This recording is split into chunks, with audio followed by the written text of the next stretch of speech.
So we were talking about some of the older games that we've played over the past 8 or 9 years on Twitch, and I thought it would be fun to go through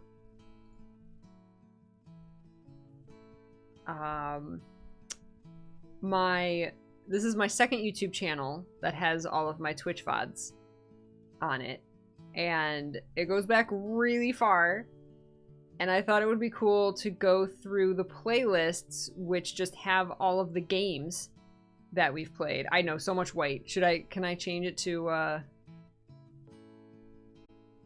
dark mode? Dark theme. There, that's better. I know.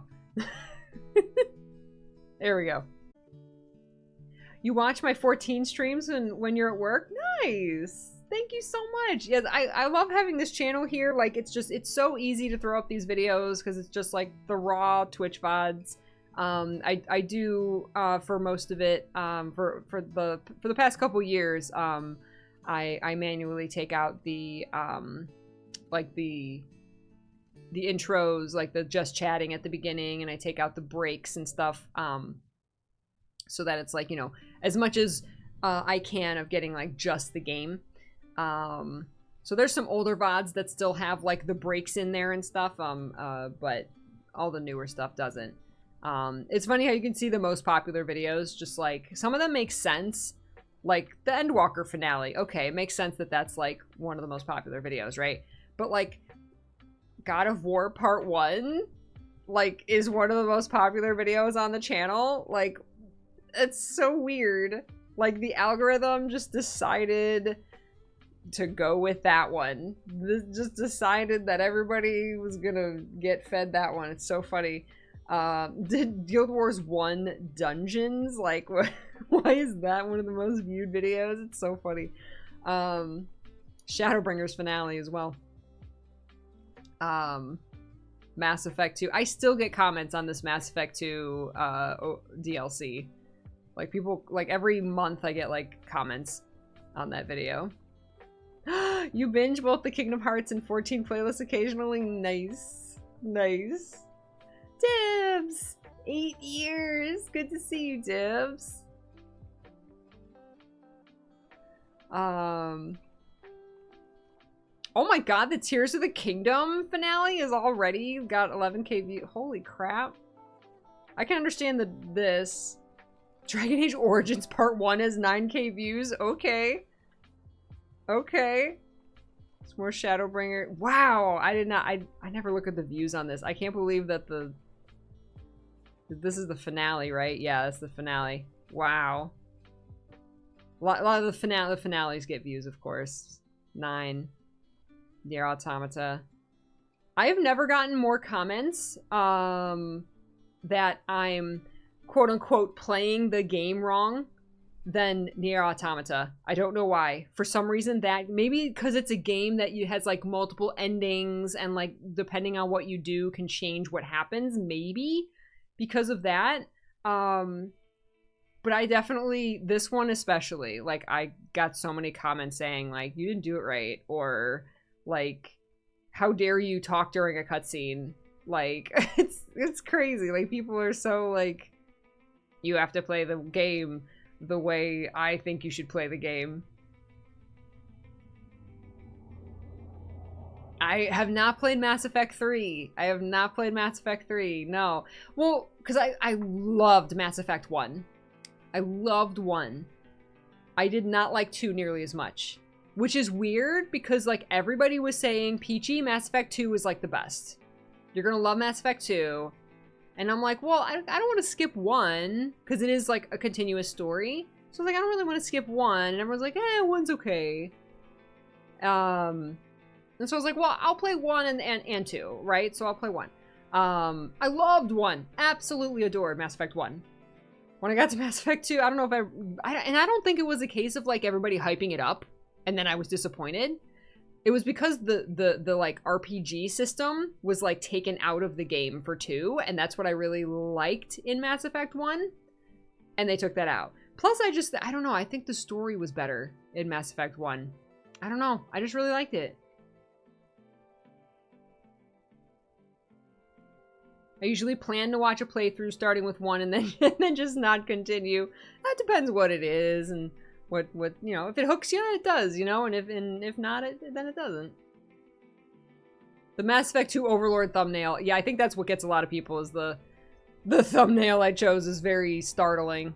Like, oh, I gotta see her reaction to that. Plus it's me, like, with my hand over my face. I find that, little tip here for making thumbnails for, like, reaction videos. I tend to find that thumbnails, not only my own, but, like, other people's too, oftentimes I think people click more if your hand is in the frame. So if you're communicating with your hands, if you have your hand over your mouth, or you're going like this, or like you're going like this, if your hand is in the frame, it seems to do better. I think because it's like exuding double the emotion, because you're like communicating with your hands, right? I don't know, just something I've observed. There, I have my hands up right there. I have my hands up in the thumbnail. There I have my hand over my face. Here I have my hand. Here I have my hand. Here I have my hand. This is going to get clicks no matter what because it's the finale, right? But something I've observed. Hand instant watch. I've seen other reactors that I follow, like their videos that like quote unquote go viral. Their hand is always in the frame. Just something I've observed. Oh my gosh, this was so long ago. Look at all this. Breath of the Wild, holy crap. Final Fantasy 16. Oh, that's just my recent uploads. I have started putting shorts. I gotta start doing the shorts thing consistently. Dutchy! Thank you so much, Dutchy! Great to see you! Mass Effect 3 did get better. Yeah, I hear Mass Effect 3 is really good. People say Mass Effect 3 is really, really good.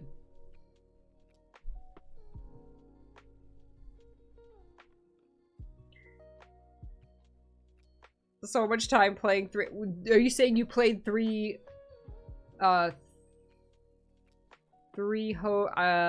Hopes what, because of me, Lily? I'm not sure what you're saying there, but you're welcome.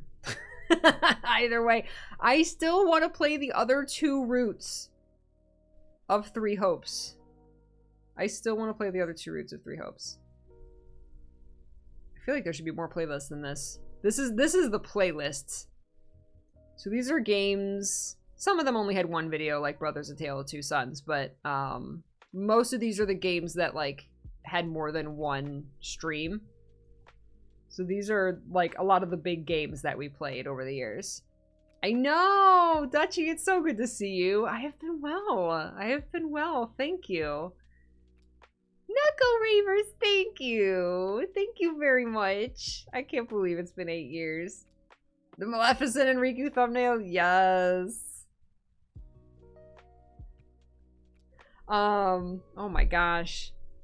So this, the beginning here, there were more games that we played, but this was a lot of, this is going back, some of the first streams I ever did. Not including Guild Wars, because I streamed a lot of Guild Wars. And unfortunately the, like, full VODs of most of that does not exist anymore. I think there is a Guild Wars 2 playlist in here somewhere, but I think it's just like random clips and stuff. It's not like full streams. Because I would play Guild Wars 2 Tuesdays. I would play Guild Wars 2 every single week, multiple times a week. Lots and lots and lots and lots of Guild Wars. My Twitch channel was founded on Guild Wars 2. So, among all of these other games we played, Guild Wars 2 was always like a constant on the channel. There were a lot of clips. I have some clip compilations. I have some clip compilations on the main channel way back of Guild Wars 2. I have some Bog and Peach clip compilations. I loved making those clip compilations. Unfortunately, for whatever reason, they never got a lot of views. So, like, the work wasn't worth, like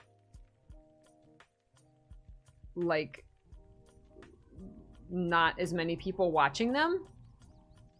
So, and when I say not a lot, like, a lot of people watch them. You know, like, they would get, like, To me, now, and like, this is so skewed, right? And that's why, like, you really shouldn't pay attention to numbers. If a video doesn't get over 1,000 views, I'm like, I see it as like, oh, people, like, this isn't the content that people want from me. Not that I don't like to say like it's a failure or people hated it or anything like that. Like anything is worth making if anybody enjoys it, right? And 800 people watching a video is absolutely incredible. But for me now, like I said, if it doesn't hit that 1,000, it's like maybe I should focus on other stuff. Maybe I should focus on something else, you know? And like the clip videos didn't almost never reached that threshold at the time. So I was like, maybe I should focus on other stuff instead. Yeah, we've played all of the Life is Stranges, all of them. So Bastion, man. Bastion was one that we played, oh my god. Ooh.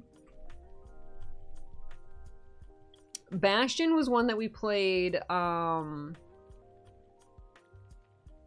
like, I had never heard of, that studio. They're the ones that made Hades. I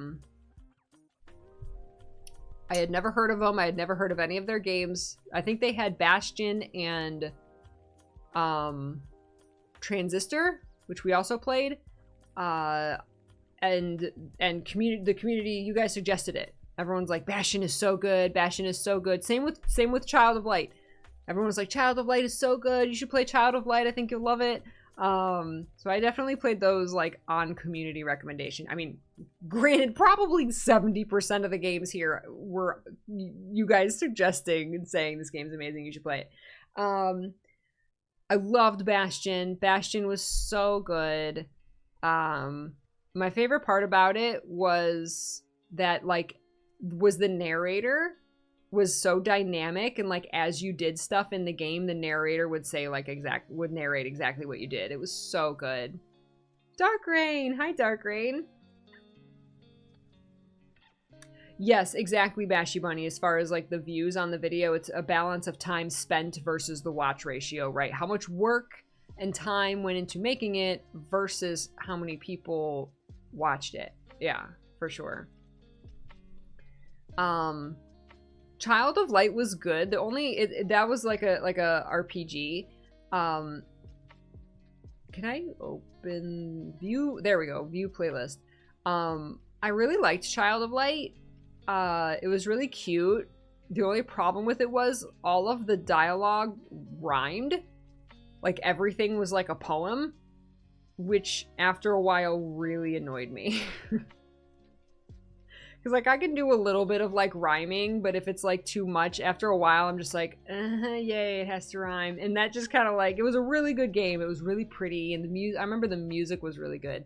But the rhyming thing kind of got to me. Oh, shoot. This went all the way back to the top.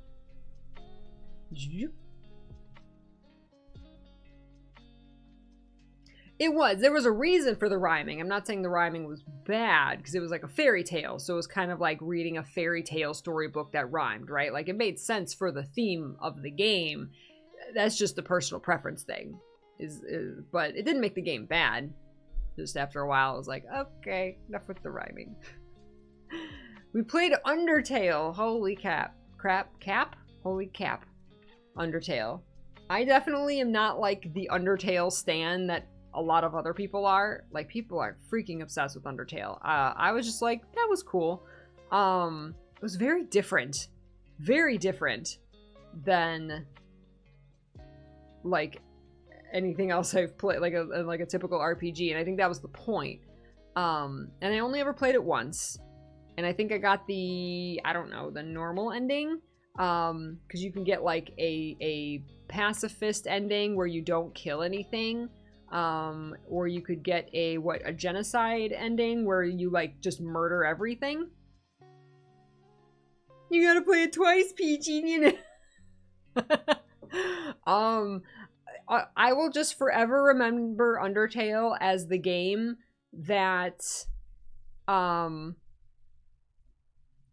is the game that I killed this stupid frog at the very beginning of the game, not knowing what I was doing or pacifist genocide. I didn't know about any of that. And I killed one frog at the beginning of the game and thus didn't get the pacifist ending. That was it. One single frog messed up my whole run. But that was okay because I didn't know, right? But like once everyone was like, you can like not kill stuff. And I was like, oh, okay, I'm gonna not kill stuff. And so then I like tried to not kill stuff the rest of the game. But because I had killed one frog at the beginning of the game, there was kind of like no point to me having not killed anything for the rest of the game, right? Thanks, Toby. So, oh man, Ori. Ori was so good, so beautiful. I bought an Xbox controller for my computer because of Ori and the Blind Forest. I started out playing this game with mouse and keyboard because I didn't have a controller that I could hook up to my PC. Or at least one with like joysticks. Like I think I could hook up like my Super Nintendo controller. And I was getting so frustrated towards the middle of the game because it got difficult, especially with mouse and keyboard, that I bought an Xbox controller for this game specifically. Luckily now you can use the sorry, hold on, let me turn this down a little bit. Ah, pretzel, why you gotta be frustrating?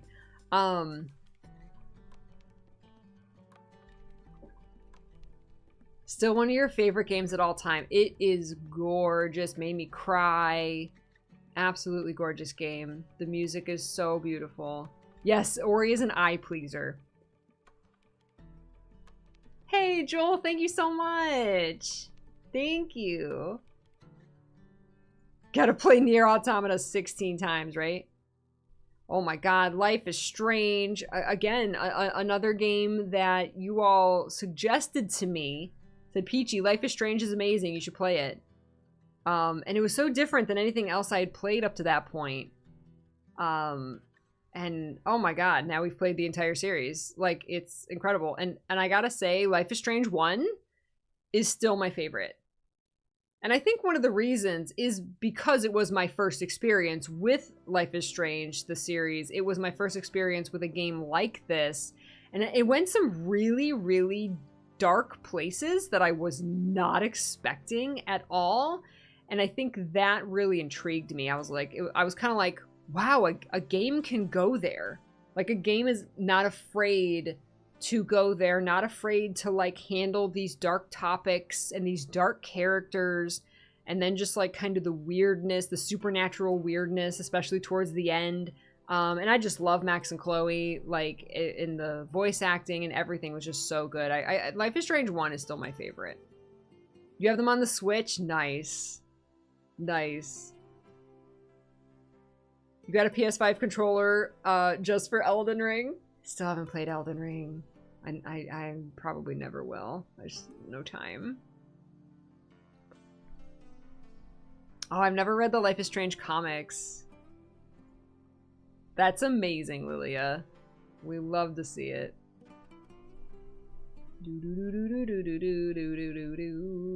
Oh my god, Portal.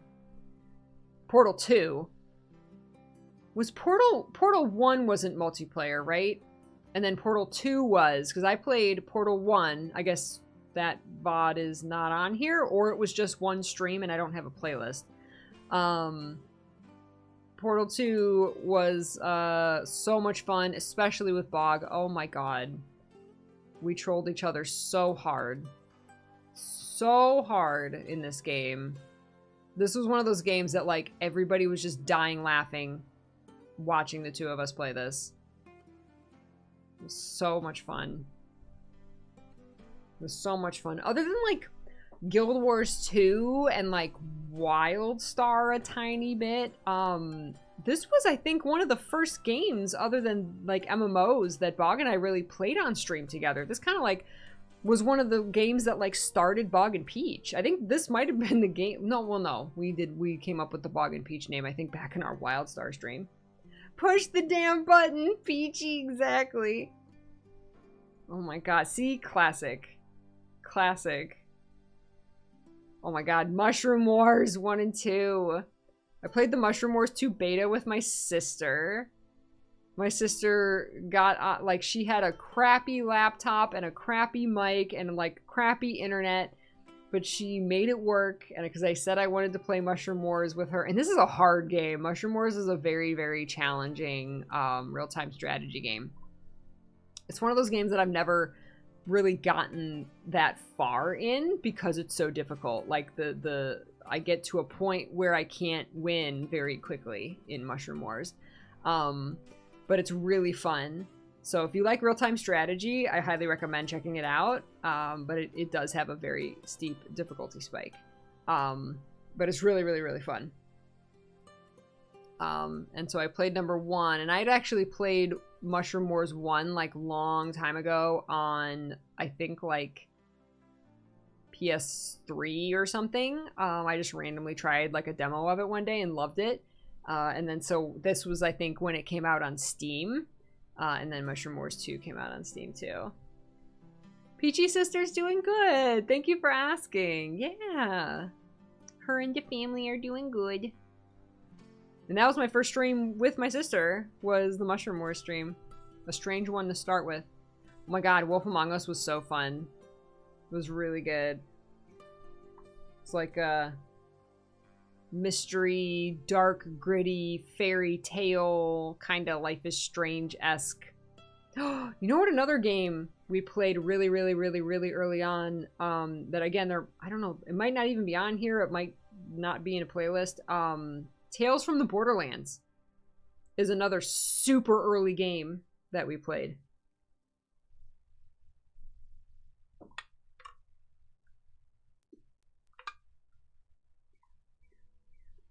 There's going to be a Wolf Among Us 2. That's coming out. I don't know when. I would totally be up for playing that. This was really good.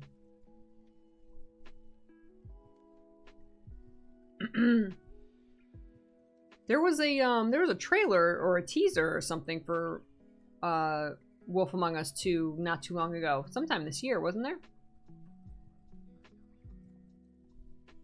This is one of those games that you can play really quickly. Wow, only less than 3 hours. And it's incredible and will make you cry. This game is amazing, definitely worth picking up. Tells a really sweet story, these two brothers. Oh my god, To the Moon. Isn't there another one now? There's more than this. This is like the To the Moon series. I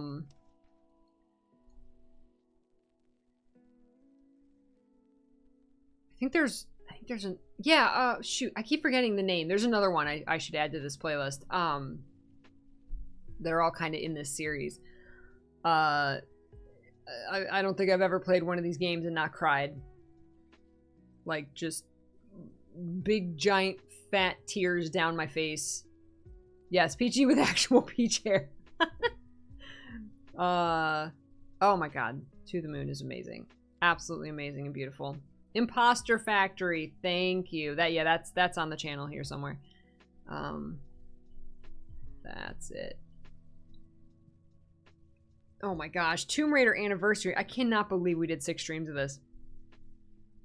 This was very, very, very early on ye ol' Peachy Christmas market. Seishin no Ito, who now goes by TC Almas, is a Tomb Raider stan, and asked me to play Tomb Raider Anniversary. and was actually on voice chat with me while I played through this game. Had all kinds of technical difficulties with getting it to run through Steam.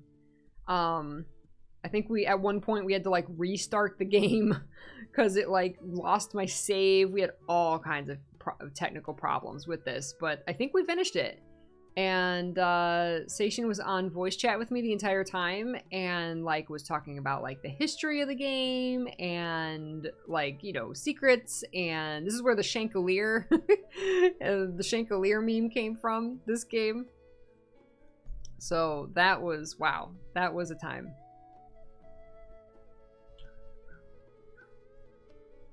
Witcher 3. Oops. Slice No! this go with instructions. Vote here.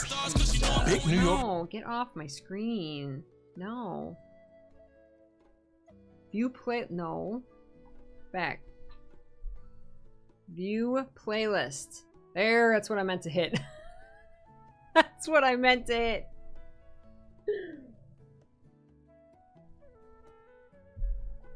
Oh my god. Oh my god, my Aladdin playthrough or my first Guild Wars 2 video. Yeah, those are on the main channel. Yeah, and those were done just for YouTube. This is like Twitch streams. I remember being 15 and being like, wow, this Peachy lady's cool AF. And like 3 months later, I was pre-ordering Heart of Thorns. Yes! No, you don't want pizza. Pizza is nasty. Don't listen to the ad. Clowns, thank you so much. Appreciate it. Nice to meet you. Unfortunately, this is not the entire Witcher 3 playthrough. This is, I don't know, starting like halfway through the game. This is, I think the first one here starts in, I think when you get to, what's it called? Skellige, which I think is like halfway through the game. At that point, I was just like not saving my Twitch VODs. Unfortunately, those were the very early days and I didn't know what I was doing. So I did not save the Twitch VODs at that point. But it was somewhere around there that I decided, hey, maybe I should start saving the Twitch VODs. So I did. So we have half. We have the second half of the Witcher 3 playthrough, as well as the DLC, the Blood and Wine DLC, Hearts of Stone DLC. Yeah. Oh my god, I remember the Blood and Wine DLC was like incredible. It was so good. But yeah, I loved Witcher. It has like like an HD upgrade now. It looks even better. This was a game that I never would have played on my own. The community recommended it, and I just fell in love. I fell in love. So, Witcher 3, incredible. Oh my god, Costume Quest! We played Costume Quest 1 and 2, because it was around Halloween. And I was just like, I want to play a Halloween game. What should we play? And the community recommended Costume Quest. It was like a cute little, like, kind of, South Park meets, it was actually very Nightmare Before Christmas, is I think what it, like, reminds me of the most. And it was an RPG. It was really cute.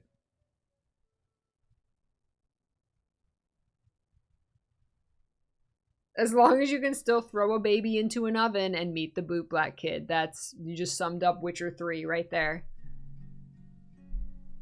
I am also very shocked that Witcher 3 runs on the Switch. I was shocked when I heard that game came to the Switch. What we got here? Oh my god, Dying Light. If you ever want to just laugh. All of these views on these videos are my sister. Watching Bog and Peach play Dying Light. This was... Oh my god. I absolutely adore this game. So much.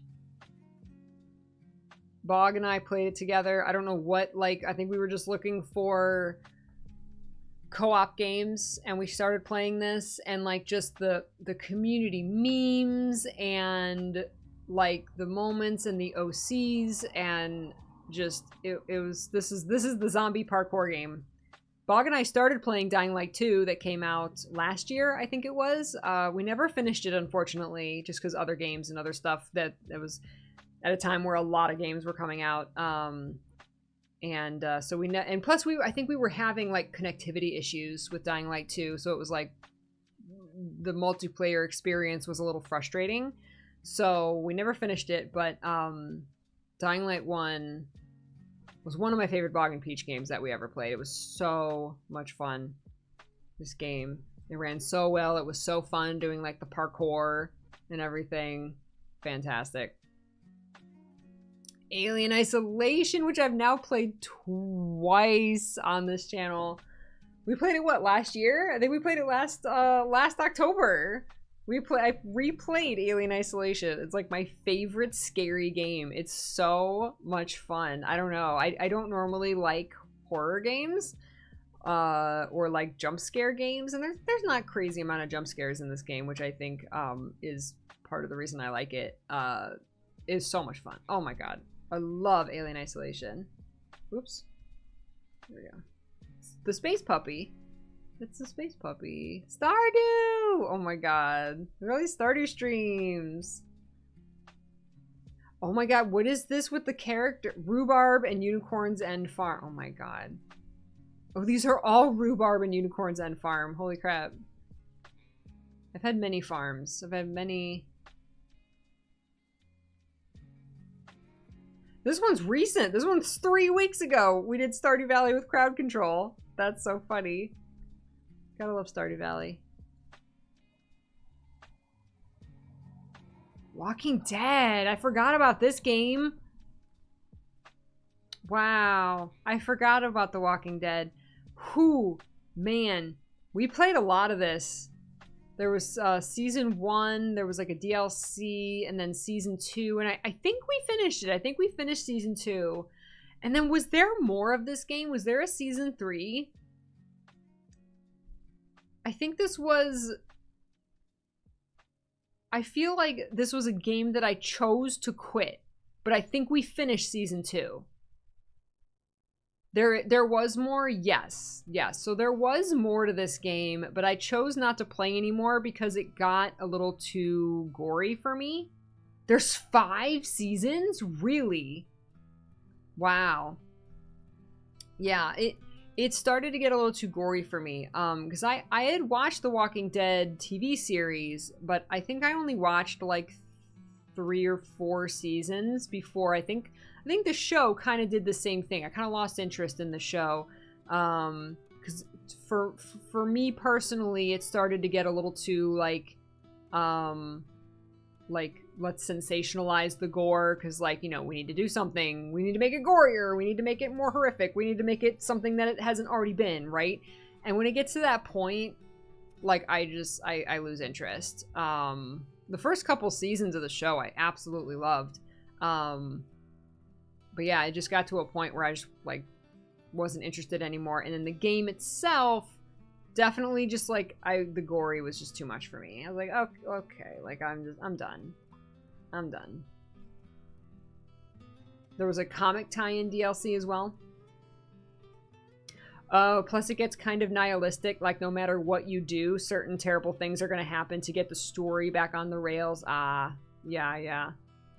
I can understand for something like The Walking Dead, there not being like, you know, if you do a perfect run, nothing bad happens. Like, it's The Walking Dead. Bad things are going to happen, right?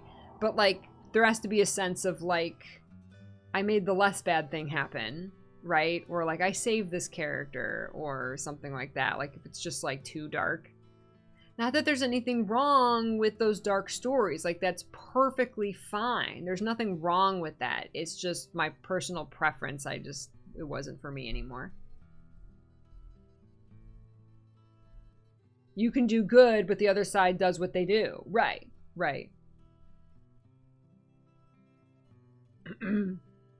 That was Telltale, and there was going to be a season 6, but then they went belly up. Yeah, yeah. Oh, sorry. Hold on one second.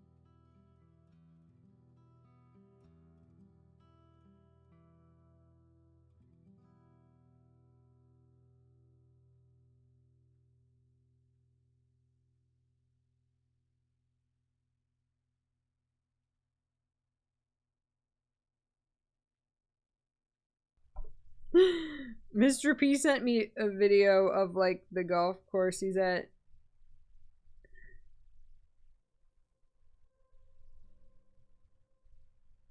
And like the beautiful like lake that he's by. Or was whenever he sent that video. He never sends me videos in text.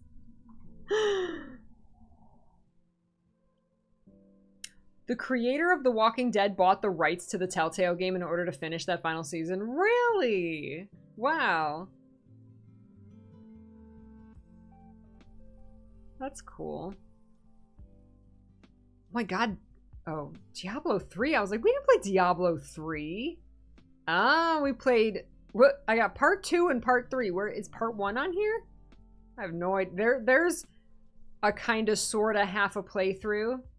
I don't know what that is. I don't even remember playing Diablo 3. I guess Bog and I played it a couple times. I literally don't even remember that. That's so funny. Oh my god, Turing Test. Totally forgot about this game.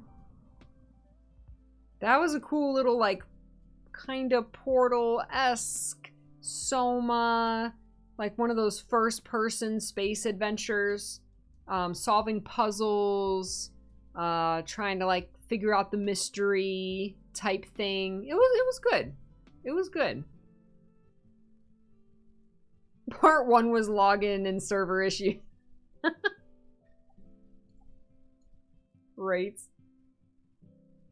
I don't know what happened to part 1. I don't know what's going on with Diablo. Oh my god, I am Setsuna. I completely forgot about this game. I completely forgot about this game. This was a little RPG. This was an RPG. This was cute. Cute little off-brand RPG. It had really pretty artwork and really pretty music. Was this the game with Angry Piano Guy? Like some of the, like whenever like the music got all intense, I think all of the music was like on piano. And when it got really intense, we called it Angry Piano Man because it sounded like an angry guy just like wailing on the piano. Completely forgot about this game. Wasn't my favorite game ever, but like it was cute. There was definitely stuff to enjoy about it. Oh, here we go. We were just talking about this. Oh, We Were Here Too. That was the other one. I was trying to think. So the first game is We Were Here. The second game is We Were Here Too. Wow, We Were Here was really short. And then We Were Here Together, which was much longer. Holy crap. The increasing scope of these games. And so now there's We Were Here Forever is the fourth game. That one we never played, unfortunately. I want to say that Bog played that with Azaria. I think he said he wanted to play one of these games. They wanted to play one of these games together. And like once you play it once, yeah, you can play the other side, but you kind of know all the puzzles. So like going through it for the first time is its own unique experience. And I think that happened with one of the Dark Picture Chronicles. We stopped playing Dark Picture Chronicles together because he wanted to play it with her. Ooh, enjoy your beans and rice, Eternal. I don't think you were here 5 years ago either, Ren. Hi, Edelweiss. I remember Peachy's annoyed take on I Am Setsuna from back in the day. Oh no. Did I get angry at it? Oh, that's right. I Am Setsuna also had very, very repetitive dialogue. That's right. We were making fun of how, like, the characters would just all, like, say the same thing over and over and over again, just, like, for dialogue padding. That's right! Yeah, that game really suffered from that, unfortunately. Here's just a playlist of miscellaneous Guild Wars 2 streams. A lot of Super Adventure Box. Raids. Oh, that's right. Back when I raided and I streamed some raids. That's right. Oh my god, it tells you if a video is hidden. Interesting. Raid Night Samarog Challenge Mode. Oh my god. Did we ever defeat Samarog Challenge Mode? Raid Night and Crafting Legendary Armor. Tribulation Mode with Bog. Super Adventure Box gameplay. Tribulation Mode with Bog. These are all out of order too. First Deimos kill. That's exciting. Oh my god. Defeating Cairn. Jormag... Oh, Jormag Rising with voice acting. That's right. When Jormag Rising originally came out, it was after COVID, and so it came out without voice acting, and then they added the voice acting later. Interesting. So I think this was, like, me doing the voice acting? I don't remember.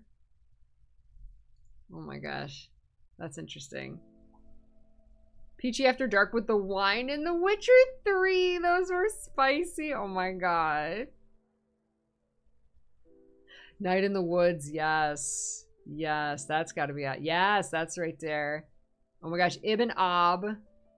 There was a Bog and Peach game that I don't think we finished that. I think we got to a puzzle that we couldn't get past, and then we just never finished it. And then Shift Happens. I think we did finish this one. This one was a ton of fun. This one, it was much easier to, like, troll each other. It's like you were these two, you're each one of these characters, and like you each have like a different, like different strengths and weaknesses. Like one person could jump higher than the other one, and you had to use that to solve puzzles and get through the game. That was a really, really fun one. Meow, Pizak, I hear you. I heard a kitty meow. Meow. Did you catch something, Pizak? Are you showing off your kill? Pizak. Where are you out back? I gotta see. Pizak.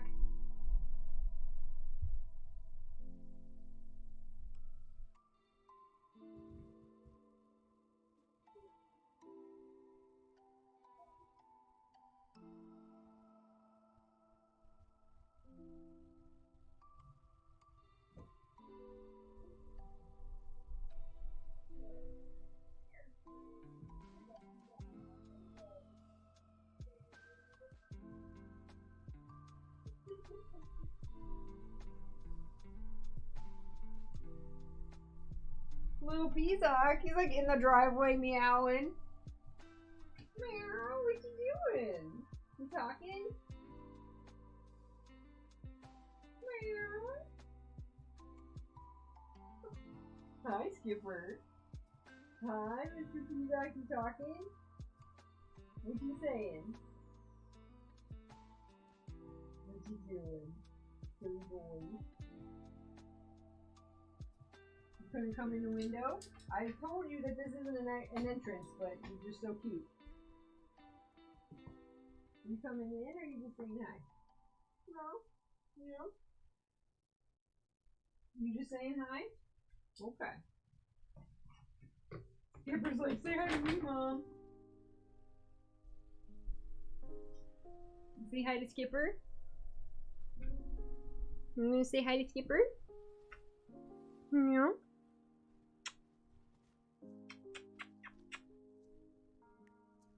Good girl.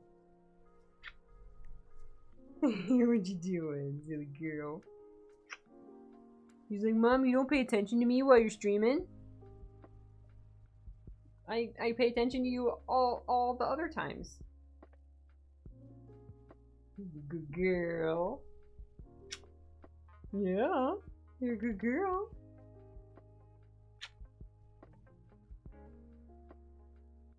People shouting outside.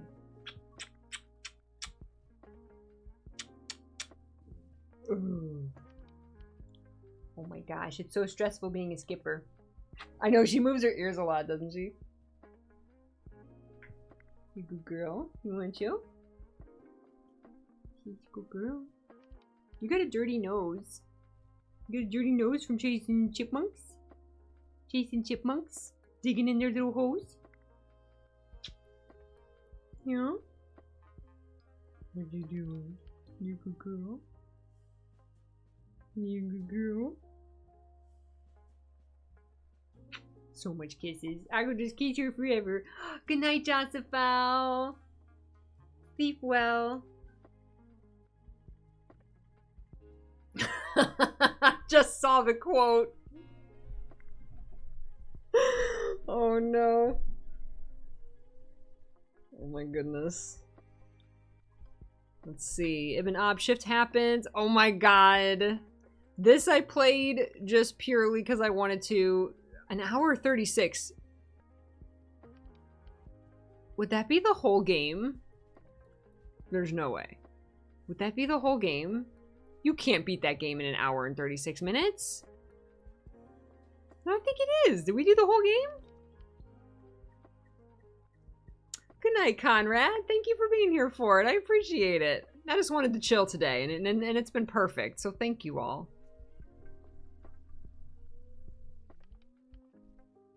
But yeah, this is the game. This is the game that before, when I was growing up, before I had a Super Nintendo of my own, my cousin, who was closest to me in age, so I was closest to her of all my cousins, had a Super Nintendo. And every time I went over her house, that's all I wanted to do was play Super Nintendo, because I didn't have one. And I would have to, like, fight her, because she wanted to either go outside, or play Barbies, or play house, or whatever we were playing. And all I wanted to do was play Nintendo. So we had to, like obsessively, like, I went over there and it was literally all I wanted to do. Like, I was a menace. Like, I just want to play Super Nintendo. And this was one of the games she had. And so we would say, like, okay, you know, your mom's coming to pick you up in 4 hours, so we'll spend 2 hours doing what you want, and then we'll spend 2 hours playing Nintendo. And this was one of the games that I played, and I loved it. So it was really cool to get to stream it and, like, share this Mickey Mouse game. You remember this game? It was so good. It's a really good game. Mickey can put on, like, different, like, outfits, and then he has different powers. Oh my god, this is so gonna be the new Peach game that's coming out. She's gonna have, like, different outfits, and she's gonna have different powers. I'm calling it now. I'm calling it now. Oh my god. Night in the Woods. Freaking classic. Freaking classic. Night in the Woods. Nightmare Eyes. Greg rules, okay? Oh my god, the memes that came from this game. Crimes.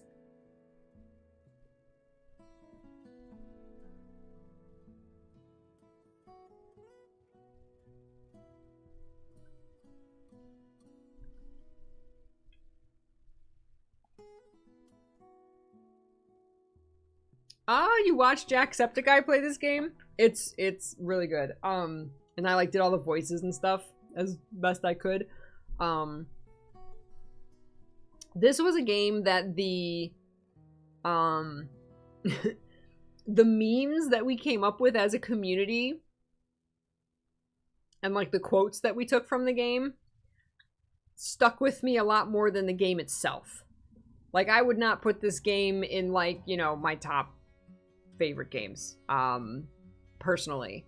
But it's definitely up there when it comes to, like, what you all remember. Yes, exactly. See, it's been 5 years and everyone still goes Nightmare Eyes and Crimes and Greg rules, okay? Like that's what we took from the game more than anything. Yes, is be gay, do crimes. Exactly. You still get fan art of this game on your dashboard? That's amazing. We're all a bunch of trash mammals. Yes. Yes. I'm so glad that it meant something to you, Ren. Yeah, it deals with some very heavy topics. Very relatable if you've been through some dark stuff. I can very much see why it would, that it could resonate with a lot of people, and a lot of people could relate to one or more of the characters or the situations in the game. Absolutely, it's really impactful for that. I'm gonna eat the shit out of those tacos. It was great. Oh man, that game was great. Oh, this is Skipper. The game with the gay bear and the smoking alligator. Yes. Yes. Oh my god, freaking MXM. This game no longer exists. This existed briefly. This was when NCSoft, which is the publishing company behind Guild Wars and Guild Wars 2, as well as Lineage and I think Blade and Soul. And did they do Blade and Soul? Yeah. And Aeon. There's a handful of games that NCSoft publishes. And this was their attempt to take characters from all of their games franchises and put them into a MOBA. This was a MOBA, which I don't normally play, but it had a couple characters from Guild Wars in it. It had Ritlock, and what was the other character? Didn't they have two characters from Guild Wars? I know Ritlock was one of them. Yeah, no, Ritlock was actually a character in the game. And so it took characters from all of their franchises, as well as a couple new characters, a couple original characters. And yes, it was basically NCSoft trying to copy Heroes of the Storm. And it didn't work. It didn't work. This game no longer exists. But I mean, it was fine. It wasn't awful. It wasn't great. It was just kind of middle of the road. You could tell what they were trying to do, right? So it was what it was when it was, and now it's not. So that was the thing. But I'm glad that it existed for a time, and it had some really great original music. And I remember one of the original characters was like a pop idol. And she had like a really super catchy song that like was on my playlist for a while. In fact, I should probably go see and look that up and see if that still exists. Oh my god, freaking FNAF. I played one session of Five Nights at Freddy's. I think as a Patreon reward. I think it was like for getting like up to 666 on Patreon or something, and I played like,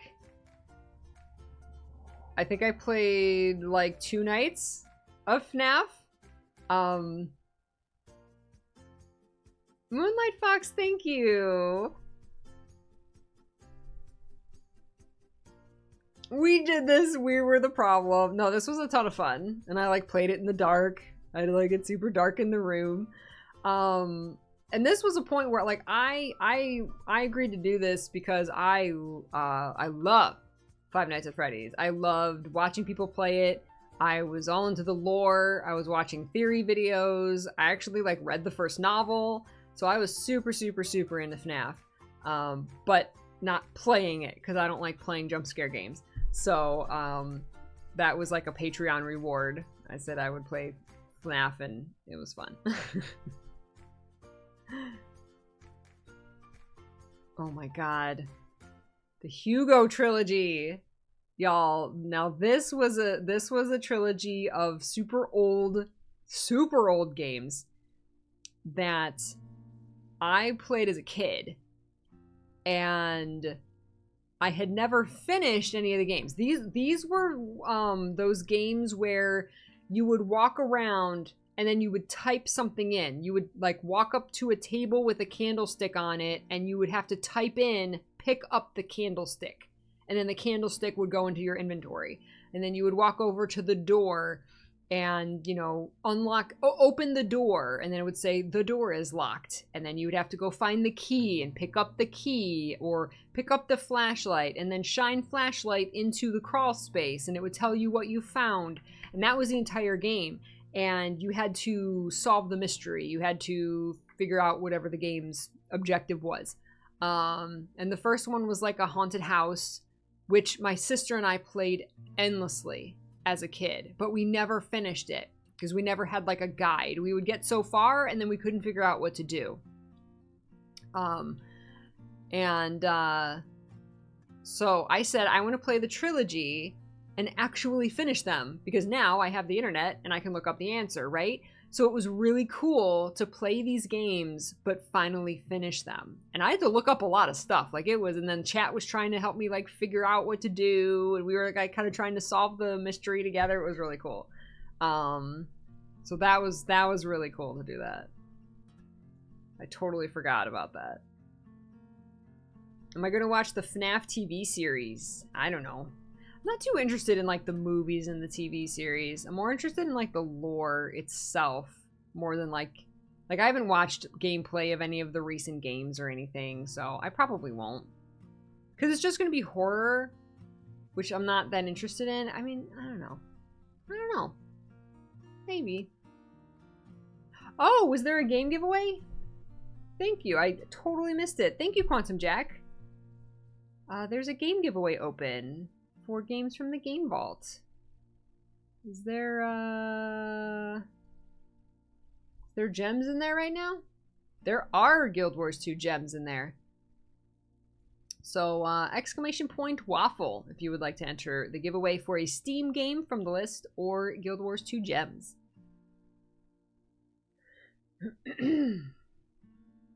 Obsessed, yeah, with the culture of Five Nights at Freddy's. Yeah, that really is what it is.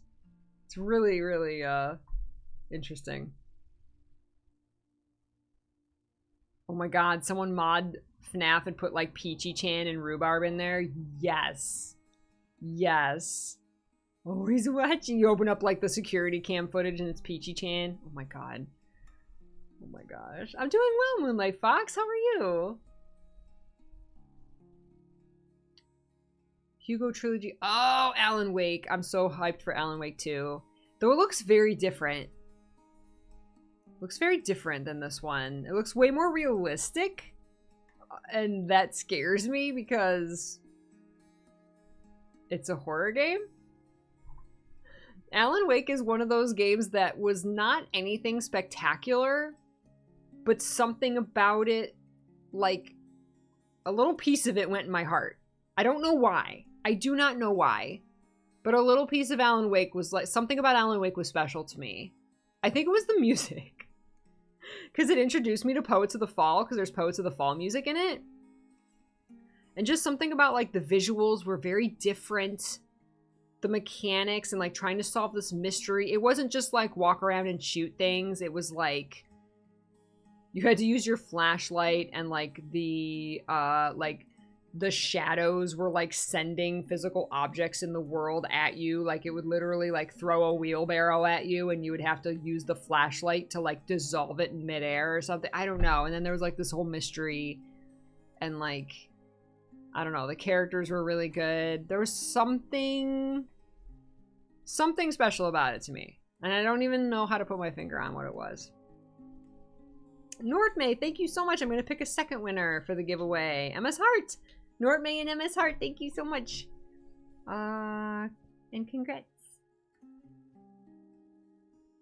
That's right, you can fight a killdozer with a flashlight. This is the game where you kill trucks with flashlights. It's fantastic. Friday the 13th. Man, I forgot about this game. Bog and I played this. This was a Dying Light type game. And it was really fun. I had a lot of fun with this game. It was creepy, it was scary, it was challenging, it was funny. Like, it was, you know, campy. It was great. We had a ton of fun with that game. Oh, not Dying Light, Dead by Daylight. Dead by Daylight. I don't know why there's only one VOD. We played the heck out of Dead by Daylight. We played tons of Dead by Daylight. I don't know why only one stream exists here on the channel, or at least only one got put in the playlist. There might be more, but we played tons of Dead by Daylight. That game is like, they've added so much to that game. That game really took off. Really, really took off. I have not played Guilt, no. Yeah, that's what I heard. Friday the 13th, the game is going away soon.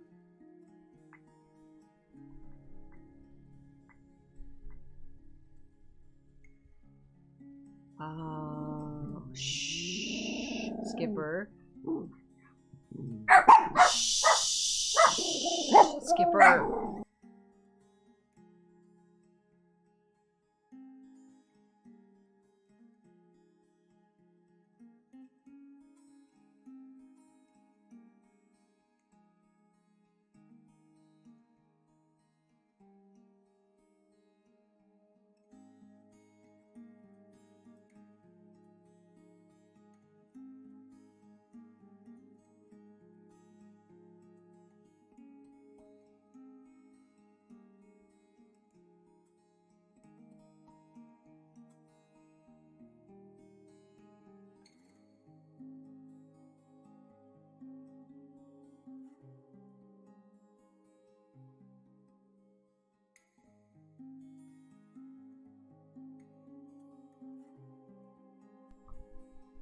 Oh, puppies.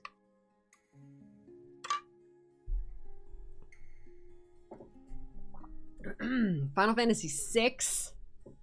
Played Final Fantasy VI. That was really good. I think that was one that got really hard towards the end and I almost rage quit in this like final dungeon. I think I had to walk around and grind a lot in the final dungeon because it got like really hard and like I hadn't done enough grinding up until that point. And so I got like mad. That's my memory of Final Fantasy VI. Oh my god. Oh my god! Oh my god, look how much Blade and Soul is on here. Holy crap. 2 years ago was the last time we played Blade and Soul. And this isn't even my initial playthrough. This is returning after 9 months. Oh my gosh. Wow. We played so much Blade and Soul. This is an MMO. This is a free Korean MMO. This was one of the most lucrative sponsorships and long-going sponsorships I ever had. This was way early. This was like 6 years ago. Betrayal and Shank. This is where Peachy-chan. This is the game where Peachy-chan got her, became an OC. Was Blade and Soul. It's a beautiful game. God, the environments are absolutely gorgeous. And yeah, this is one of NCSoft's games. And they, when this came to the West, they hired me to play this game like a lot. It was like I had to play it like, I don't know, 3 times a week, like 3 streams a week or something. And then also make some YouTube videos, which are still on my main channel, which I'm sure are completely and totally out of date now. Because I think one of them was like a guide to like one of the systems in the game, which I think is completely different now. But yeah, I had to do like lots of streams, and like over half of my streams were this game for like 3 months. And then I had to make like a couple YouTube videos a month. And it was extremely lucrative at the time. They paid me a lot of money to basically make this like the main game on my channel. And at the time it was incredible. And I was so thankful for it. And it was a fun game. It was so much fun. We had so much fun with this game. So I have very, very fond memories of this game. And for a while, we would go back every time there was a major story update and keep playing the story. We would play the main story, and it was a ton of fun. And I remember I would do like dungeons, and it had a really cool like dungeon queue system. It had really good PvP, though I never played the PvP, but I always heard that the PvP was really good in this game. So that was really amazing. Blade and Soul. Oh my god. And then I started playing Final Fantasy 14. Holy heck. Just like the beginning. I know there's like a couple quests missing here and there. including the one where you have dinner with Amric. I have no idea what happened to that VOD. I have people comment like, you love Amric so much, and then we don't have, like, where's your dinner with Amric? Like, I have no idea. Like, this is just, like, labeled, like, 2.x. Like, I had no idea. I was so confused on, like, the patches. Because I was playing everything, like, after the fact and trying to catch up, and, like, I had no idea. Like, no idea. I still get confused on everything. But I'm glad I have all these. That's really cool. So we played this, like, so much. Holy crap, so many VODs. Shadowbringers, Hildebrand, NY. Oh my god, look at all these videos! 116, and I don't even think that's everything. Pax, thank you! Thank you so much! Hope you're having a great Sunday. Appreciate you stopping by. Everyone's favorite foul-mouthed granny from Blade and Soul, yes. Oops, wait, back.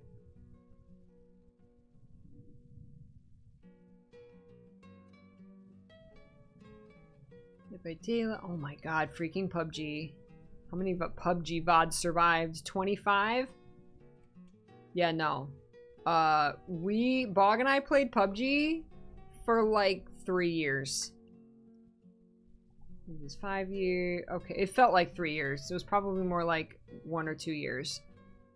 But like every Bog and Peach was PUBG for a long time. We loved it so much. It was so much fun. We were so bad at it, but we just kept playing it because it was so fun. We both applied for PUBG Partner, and we were both PUBG partners. I've streamed on the official PUBG channel for charity. This was a wild time. Yep, I was a PUBG partner.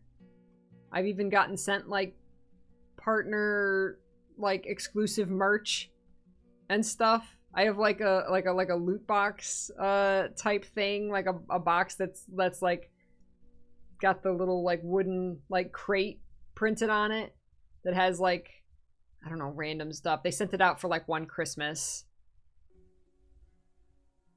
Oh my god.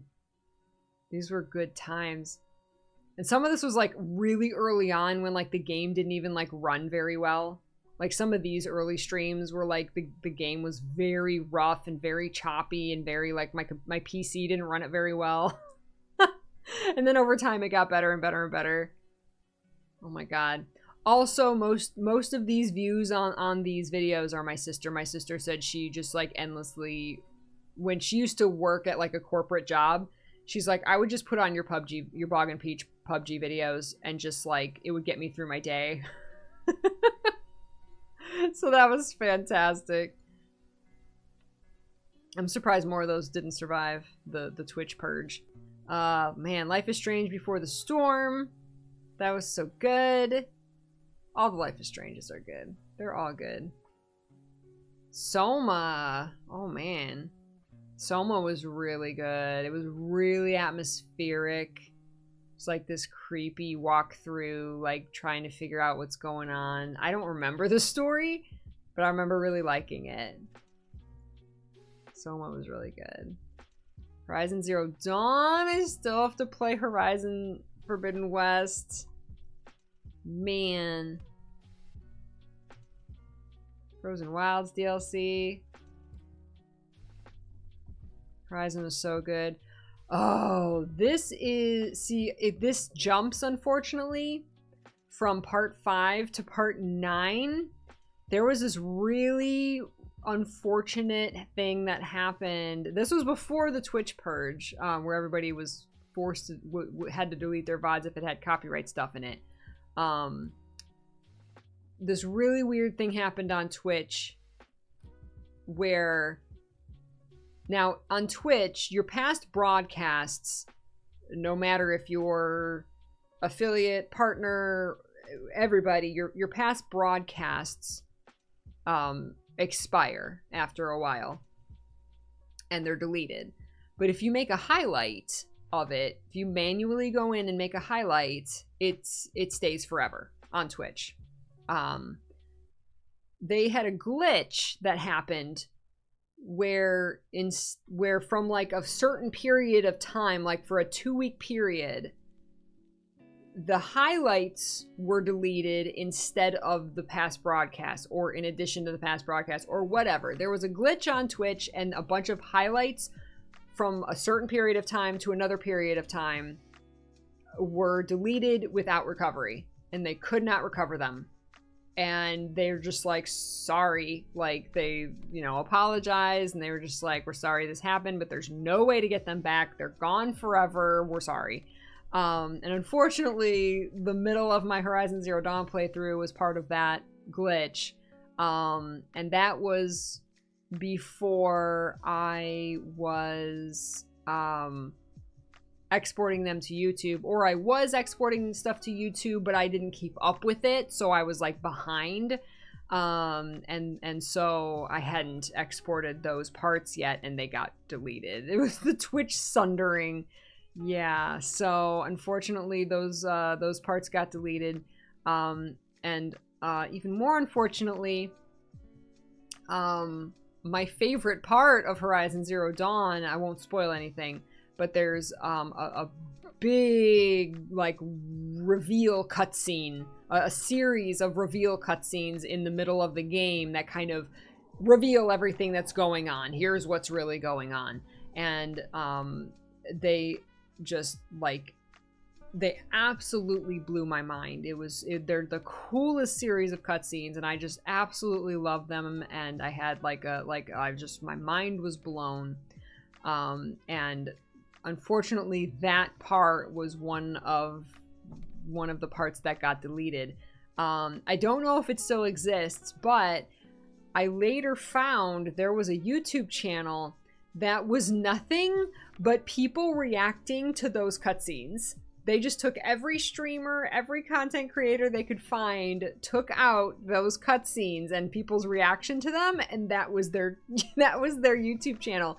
And my reaction was actually on that YouTube channel. I don't know if it still exists. If it does, I should insert it into this playlist. But yeah, like I got to see my reaction to it again from that Twitch channel, or from that YouTube channel. It was so funny. I was like, oh my god, thank you so much for like preserving that. I'll have to see if it still exists. Right? It had Boggs on there. It had like tons of people that I knew. They just like that was the whole thing. It was great. What do we do? Huge Final Fantasy VI, PUBG, Horizon Zero Dawn, Donkey Kong Country. Oh my gosh. This is when I played all 3 Donkey Kong Country games in one sitting for charity. That was for one of our RettSyndrome.org charity marathons. That was so much fun. I want to do that again. It was interesting because I grew up with these games, so I know them very intimately. So it was very easy to go through the games. But I wasn't sure. I wasn't sure how like I would be able to perform playing these games nowadays. And playing all 3 of them, I didn't know how fast I was going to be able to get through the game. So I was a little worried going into the charity stream. Like, am I going to be able to finish all of these games in one sitting? I don't know. You know, am I going to get tired by the end of it and not be able to do it? I breezed through these games. It was so much fun. It was so much fun. Exile Killer, great to see you. Whatever happened to the Otter of the Bog? Bog kept streaming. He streamed full-time, 5 days a week, up until about a month ago. He got a job at ArenaNet, and he works on Guild Wars 2 now, in their marketing department. He still streams. I think I've seen him stream like every Saturday. I think yesterday he streamed Final Fantasy 16. So yeah, he streams very occasionally now. Yeah, that was a very, very recent development. He works at ArenaNet now.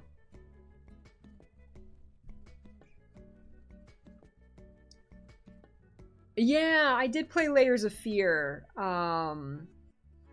I think I played like an hour of Layers of Fear. That was not my kind of game. Really, really do not like games like that. So I think I played like, I don't know, an hour of it and I was like, I'm done.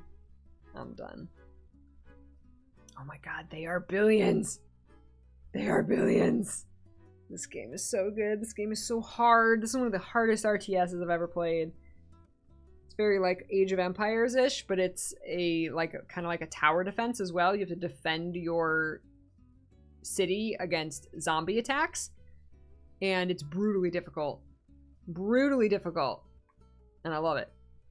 I love it. Miss Mio, thank you so much. Thank you so much. Not the A Way Out thumbnails. Where's the Oh. I didn't even see that. Oh my god.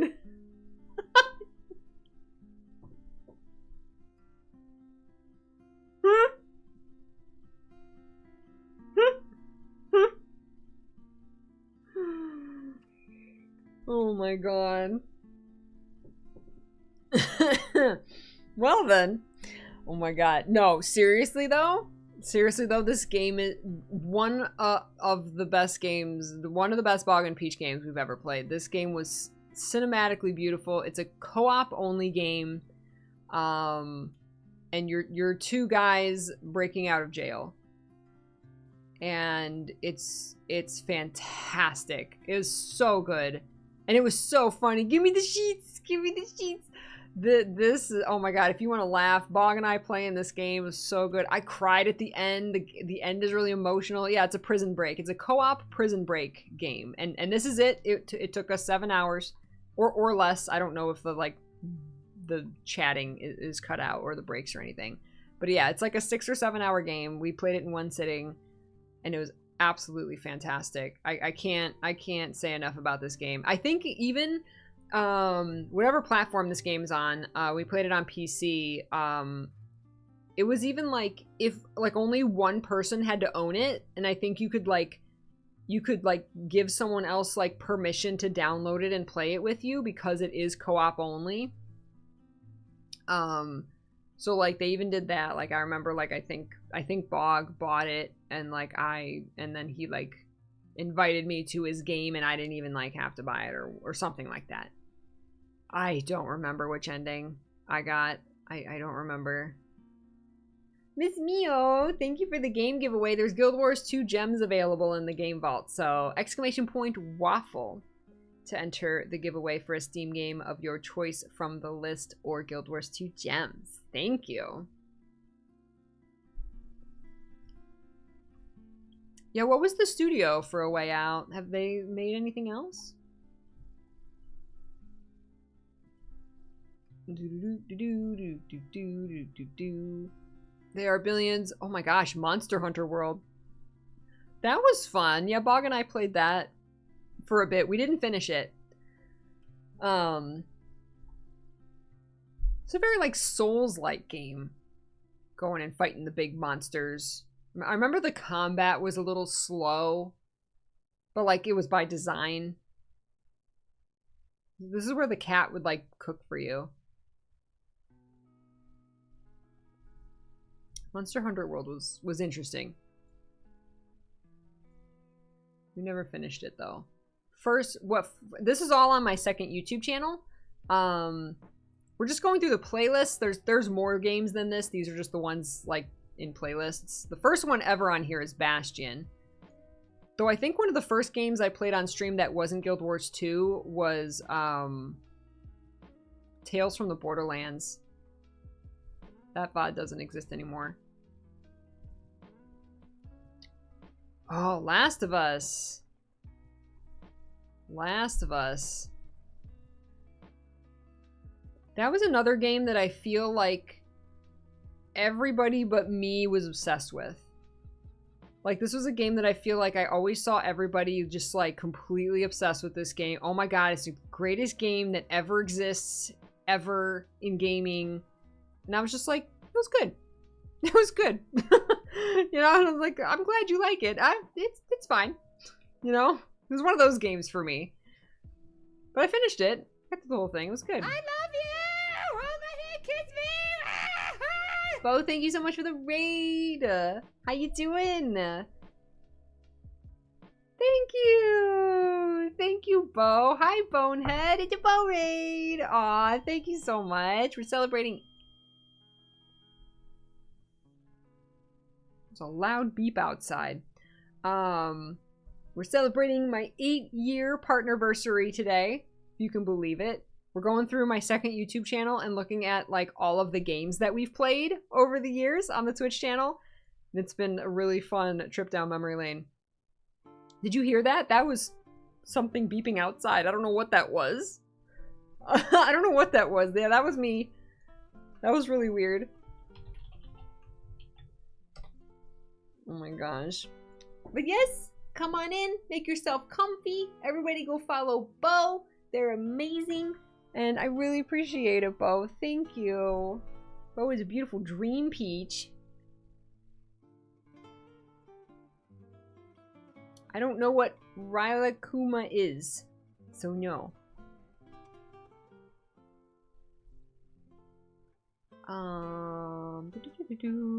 Cybermonk, congrats on winning the giveaway. Did I watch the Last of Us HBO TV series? I watched, I think the first 2 episodes. And it just didn't really hold my attention. It was good. But I didn't really remember the game. Like, I didn't remember the details of the game. And, like, I feel like I wanted to. And I don't know. It gave me this weird disconnect from the, like, TV series. I don't know. It was fine. Mr. P watched the whole thing. And I kind of, like, I kind of saw some of it from him watching it. And from what I saw, I really liked. So, another giveaway. Another giveaway. I'm just going to pick a second winner. Lost Pulse. Congratulations. There's the vault link.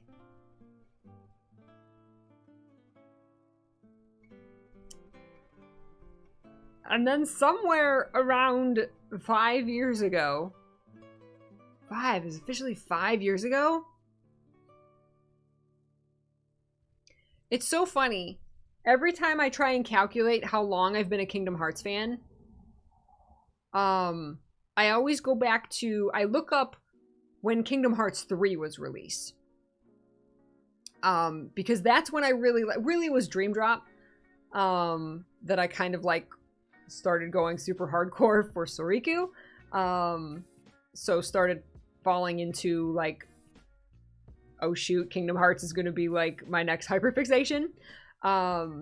Around the time of DDD, which was when Kingdom Hearts 3 came out. So anytime I tell someone like how many years I've been a Kingdom Hearts fan, it like I go back to that date. I go back to the KH3 release in like, what was it, 2018? 9? I always forget if it's 18 or 19. But I started playing it a year before that. I started playing it 5 years ago. And enjoyed it the whole time. Enjoyed every second of it. But it really wasn't until Dream Drop. It really wasn't until then when I was like, okay, this is hyperfixation level. Right? So until then, it was just like I was casually enjoying it. Right? KH1 was your first PS2 game as a kid. Super cool. 2019 is when KH3 came out. Okay. I had no idea Peachy played Kingdom Hearts. This was me playing Chain of Memories once, rage quitting, and then watching the cutscene. Part 2 is when I watched the cutscenes. You started Kingdom Hearts a few months after the DLC came out. Nice. I think that was around the time where they, or maybe it was a little bit after, where they did like the all-in-one collection. Was it about the time that Remind came out that they did the all-in-one collection, which had Kingdom Hearts 1 through Kingdom Hearts 3? Yeah, Chain of Memories is the one with the cards. Yeah, where the battle system is half action, half cards, and no. No. Did not jive with me personally. True Sora, thank you so much. Bo says, I winded up switching what days I play horror games so I have more energy when I play them. Oh, that's good. And was hoping you were still live when I ended because I saw it was your Partnerversary. Thank you, Bo. I appreciate that so much. Good night, Eternal. You probably already left, but I just saw your message. Have fun with Diablo. Took me 10 streams to get through Kingdom Hearts 2. Oh man, Frostpunk. And we still played other games. I didn't like just No Life Kingdom Hearts. I played it a lot, and this was also when I was streaming like 5 days a week. So we got a lot of game time in. And so I played some other games in there besides Kingdom Hearts. Oh my god, Frostpunk. I can't wait for Frostpunk 2. Frostpunk is so good. Frostpunk is so good. It's a strategy survival city builder. Ugh. Fantastic. Oh man, Elder Scrolls. Oh, this was the Crystallium days. I think we had it. This was when Somerset came out. I have a copy of Somerset, a physical copy of ESO Somerset, signed by all the devs. And then like some like there was something that came with it, like a coin or something, like an Elder Scrolls coin. And I had like never played Elder Scrolls before, but they had like I don't think we got any money for this. I don't think this was like a sponsorship. But they had like asked all of Crystallium if we would like, they gave us a free copy of the game, and sent us the like signed box. But I don't think it was a sponsorship. Like,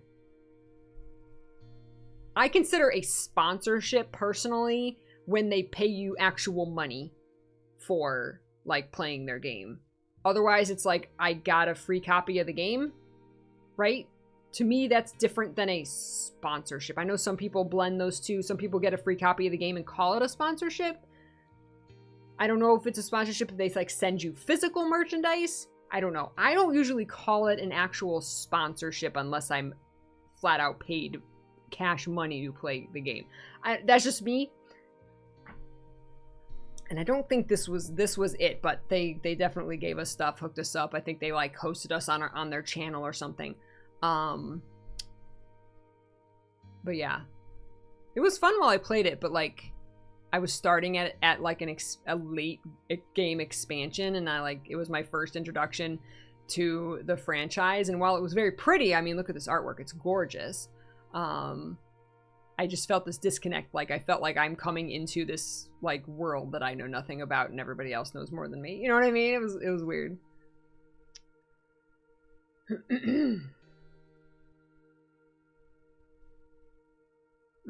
For sure, Bo. Yeah, don't play it if it's not making you comfortable, for sure. Games is fun. Games is supposed to be fun. You like ESO? It's so cool. Oh, I know people for ESO. I recommend Dawn Whisper, who was one of my was one of my Crystallium sisters. And she plays all the MMOs. She plays Guild Wars. She plays ESO. She's very into it.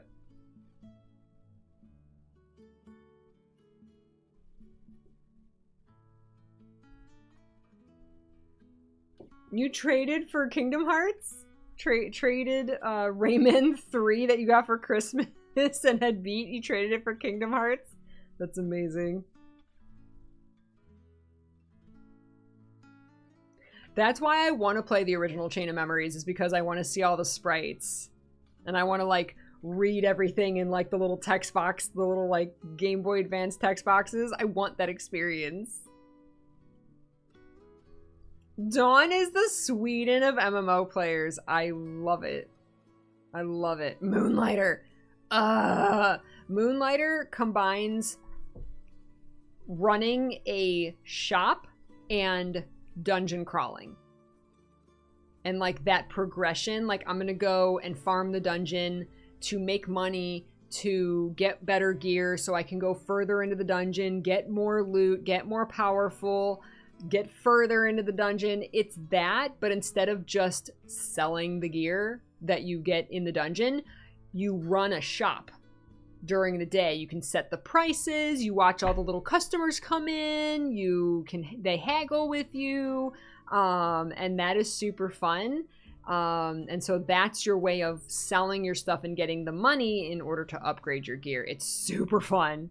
I was obsessed with this game until I beat it. Oh my god, are you counting down the days, Vance, to November 17th? Yes! Yes! Enjoy your lurk, Vance. Thank you. I do. I need to have a big countdown. 124 days till Mario RPG Remake.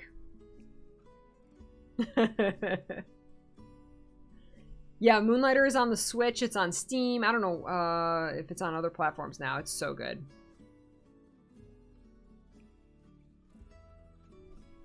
It's so good. Highly recommend if you like that kind of game. Elder Scrolls Moonlighter. Life is Strange Before the Storm. Yeah, little baby Max. Look at baby Max. So cute. Before the Storm was good. Oh my god, we played Breath of the Wild in there. Look at that. We took a break from Kingdom Hearts and played all kinds of games. Breath of the Wild took 22 streams. Oh, Champions Ballad DLC. Oh my god. What Tears of the Kingdom DLC are we gonna get? Oh man. Yeah, that took over the channel for a while. Bayonetta. Yes. I was literally just telling my D&D friends about Bayonetta. We were talking about like difficulty spikes in games. And this was a game I started out in normal mode, and then it got so hard that I almost rage quit the game until chat told me that you can lower the difficulty whenever you want. And I was like, oh shoot, okay. And so I put it on easy and we beat the game. I have not played Bayonetta 3. I played 2. I played 1 and 2. I did not get around to 3. Life is Strange 2, which was very good. All the Life is Stranges are super good.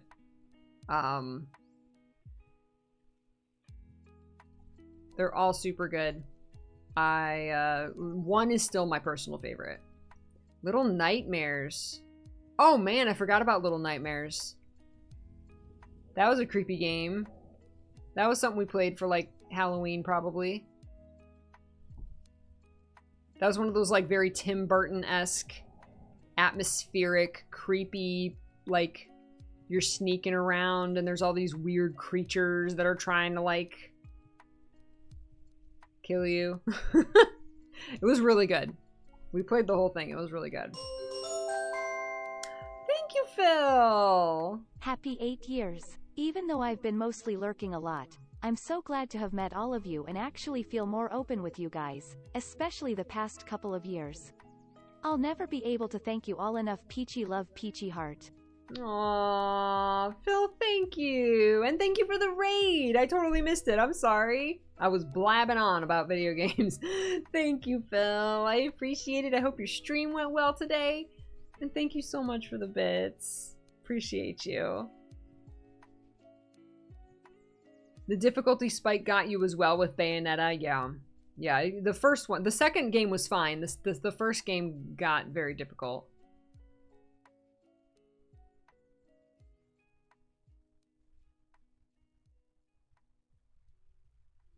Wow, back in the day, true Sora, right? Man. I know, Nintendo's got so much stuff coming out. It's just someone walking. Calm down. You're downloading ESO now? Nice. See, that's why I wanted to go through here. Not only nostalgia, but like maybe I'll turn you on to a game that you've never played or you forgot about or you want to try. Like,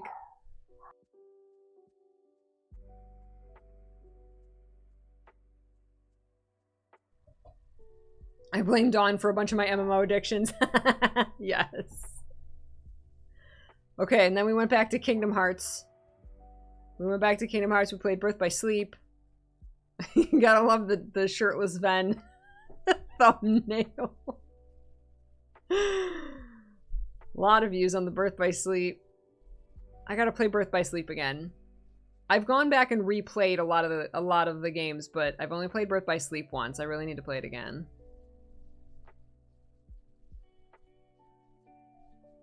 Then Recoded. This was just watching the movie. I actually need to add my playthrough because I've played through all of Recoded now. It was like, I think we started it like a year and a half ago, and then we finished it at the beginning of this year. So I've actually played all of Recoded. It's really good. I need to add it to this playlist. This is just the movie. This was my first experience. I watched the movie, and then later on, I actually played it. Smash Brothers Ultimate. This was when Smash first came out. I wonder if I have the VOD of when Sora came out. And then I think I played it again when Byleth came out. And then I played it again for a day when Sora came out. We were mostly going through story mode there. Fighting Vanitas is really hard. No, anytime in any of the games you fight Vanitas is very annoying. He's very annoying to fight. Gonna try Blade and Soul again, see if it won't crash. Oh, I hope it doesn't crash. Yeah, I remember you getting into Moonlighter, Phil, because of us talking about it.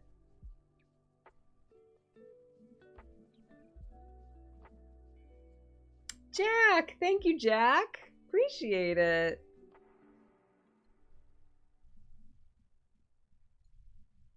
Human Fall Flat.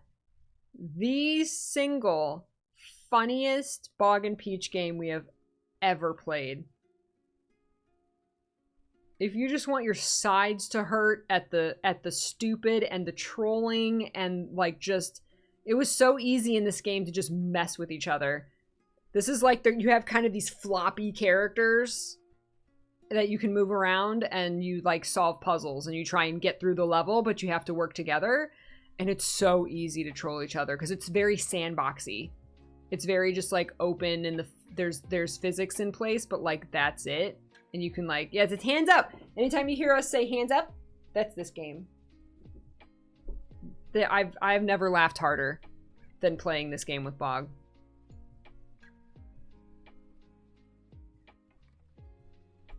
You guys know how I feel about One Shot. Y'all know how I feel about One Shot. Nico plush is right there. Nico is my child. And this is one of the most amazing, emotional indie games I've ever played. It absolutely wrecked me. Play it through twice. Play it through twice. And it's on Switch now. It's on Switch now. Alfie and Alize are my children. Well, Alfie's my son and Alize's his sister. Here's my son Alfie and his sister Alize. No, she's my child too. We love Alize. Bye, Bo. Thank you so much. Oh yes, please, please, please, please, please go rest.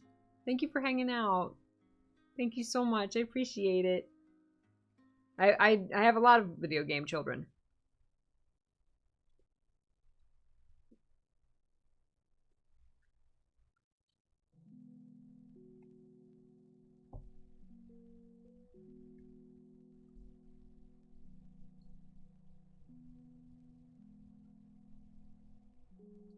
Yes, there are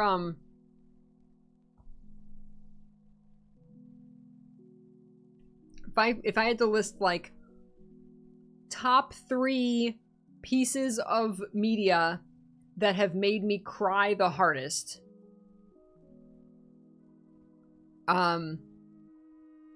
One Shot is in the top 3. One Shot is in the top 3 of I have sobbed the hardest I've ever sobbed in my life. At a piece of fiction. This little unassuming indie game. I cried so hard. The other two are Sailor Moon. Final Fantasy IX. Final Fantasy IX was really good. There's me crying. Me crying again. I know I cried at the end of Final Fantasy IX. I don't remember crying there. It sure looks like I was, or at least I was sad about something. I don't remember what. Dream Drop Distance. That only took us 6 streams?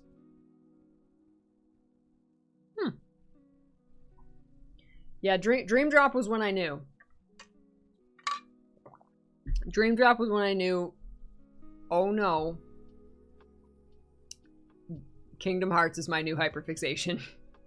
That was when you started watching Willow. Yay! That's awesome. Gosh. I met so many new friends playing through Kingdom Hearts. I still meet so many new friends loving Kingdom Hearts, being in the fandom. This is where when I finished Dream Drop, I really wanted to start like looking up fan works for Kingdom Hearts, like fan art, fan fiction, just like, you know, fandom in general. But Kingdom Hearts 3 was out and I didn't want to accidentally come across Kingdom Hearts 3 spoilers. And it was very difficult to hold myself back until I finished KH3. It was very difficult. I never ended up seeing any major spoilers for KH3, luckily.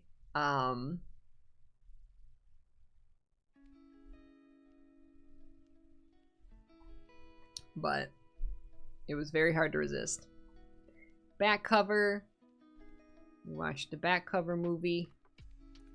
And then somewhere in here, off stream, I played / watched Union Cross, the mobile game.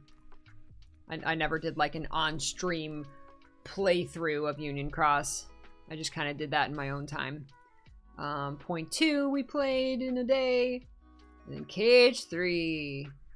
What, 10 or 9 streams? This one split up. Took us 9 streams to get through KH3.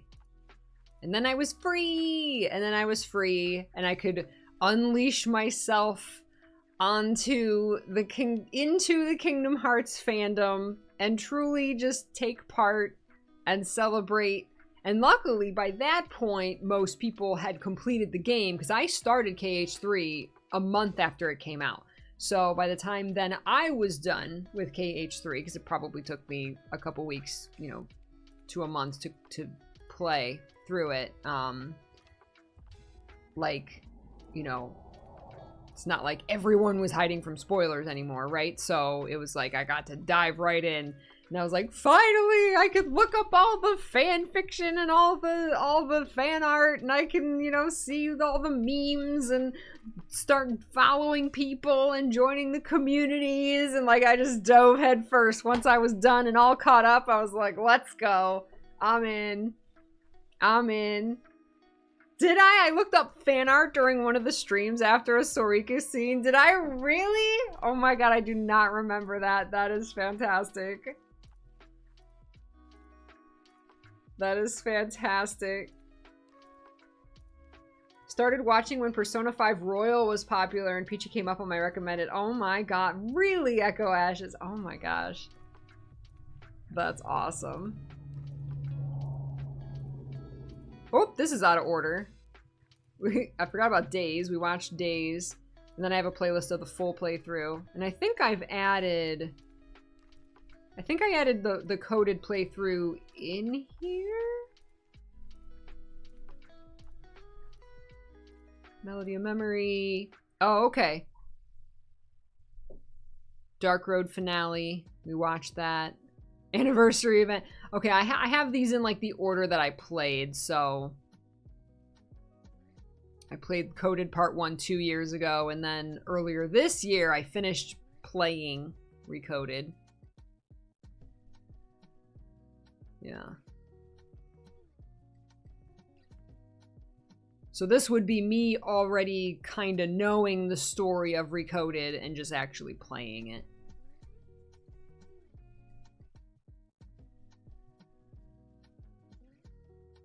That iconic Riku pick is the header for the playlist? Yes.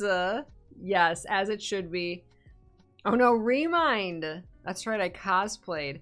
This was the pre-launch. Okay, so this was exciting because Remind was the first Kingdom Hearts game that came out when I was already caught up with the series. So I got to experience the lead up to it. I got to experience, you know, the wait, the anticipation, the fandom, watching the trailers, all of that. Like, I got to experience that for the first time for a Kingdom Hearts game with the release of Remind. So that was like really special to me. Because that was the first time I had to wait for Kingdom Hearts. So I did a Riku pre-launch stream on the day of. Kalina, thank you. Tacos! You brought tacos. Thank you so much. Kalina, thank you so much for the raid. How was your stream? We watched... That's when we watched... Oh, the new ending to KH3 and the changed scenes. That's right. I forgot they did that. Right, so with the Remind had an... With the Remind launch, which was paid DLC, there was a free update that was added to the core KH3 for free. And that actually, I think, came out earlier in the day. And then Remind, the DLC, launched at like midnight or whatever it was. So I went live early in the day in my Riku cosplay, and we checked out all of the new stuff. They added Oathkeeper and Oblivion to the game. There was changed cutscenes, or updated cutscenes. They tweaked some stuff in some of them, so we like watched those and geeked out about all the new stuff. And then I went offline, and then came back before midnight, and we played all of Remind that night. And then I came back the next day, and we played the Limit Cut episode, did all the data battles, got our butt kicked by Yozora. I still haven't to this day beat Yozora. Did data greeting. That was a fun 2 days. That was a fun 2 days. Ooh! Take care of your little one, Kalina. Aw. Thank you so much. I can't believe it's been 8 years. It is wild. Hey, Moy, welcome. Moy on the road. I like that name. Don't remember exactly how I first found Peachy's streams. I don't think it was her playing a Kingdom Hearts game that first time watching. Only found out after how much she was a fan and a Soriku shipper. Yes. That's even better, True Sora. I didn't know Kingdom Hearts was your entire life. Oh my gosh. Oh man, Borderlands 1 and 2. That was a Bog and Peach game for a while. Borderlands was fun. I like the style of game because it's like a shooter RPG. But we never played 3. We actually, I think 3 was like, I think we started playing Borderlands 1 and 2 in like anticipation for 3 coming out. But by the time we finished 2, we were so exhausted from the game because the game is very like loud and like there's a lot of like screaming characters and it's just like a lot of sensory input, and trying to co-stream with someone and like talk to someone and entertain 2 audiences while characters in the game are constantly screaming at you was just like, by the time we got through Borderlands 2, we're like, we just can't do this anymore. It was not fun. That's the thing. It just wasn't fun anymore. For mainly that reason. So we never ended up playing Borderlands 3, but we had fun with the first 2 games while we played them. It was worth playing. They were good games. I really liked the all of the like all the different weapons you could use, and it was very like, you know, just choose your favorite weapon, choose your play style. It's a looter shooter. Who doesn't love a looter shooter? Oh my god, Until Dawn. That's a game I just never remember playing. This is a game I just do not have a lot of memory of. This was something we played for Halloween. I cosplayed Kyrie. Cosplayed Kyrie for Halloween. I mean, it was fun, but I remember being very campy and cheesy, which is fine, because it's like, you know, it's like one of those bad horror movies and all the teenagers die and only one makes it out. But it wasn't very memorable to me. Yeah, you don't even remember me playing it, see? I don't either. Apparently I did 4 streams of it.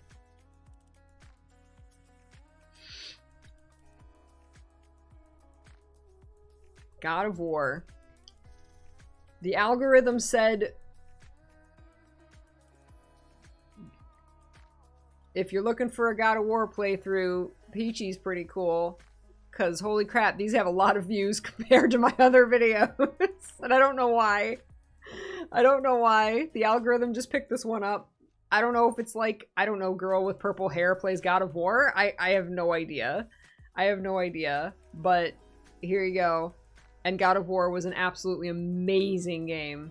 Amazing. And I still haven't played God of War Ragnarok. I hear it's even more amazing than the first one.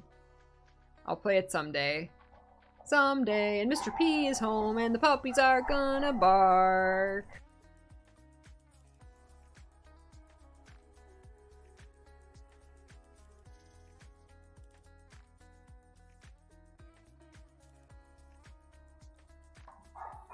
Final Fantasy 15 was amazing.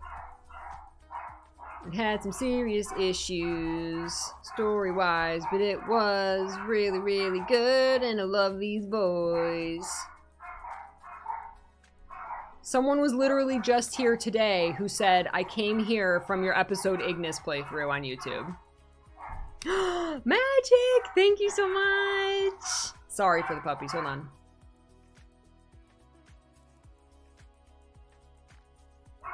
Let's go on a quick break. Get up and stretch, get some water. I'll be right back. Haha. Haha. Wow! That quote, though. Come on, make it dark, make me cry, make the character suffer. I was probably talking about fanfiction. Or canon. I don't know. It depends. Depends. Oh my god. No, Final Fantasy 15. Yes, it's 4 bros going on a road trip in one car. And Gladys abs. And Prompto, precious baby boy, and Noctis and Ignis.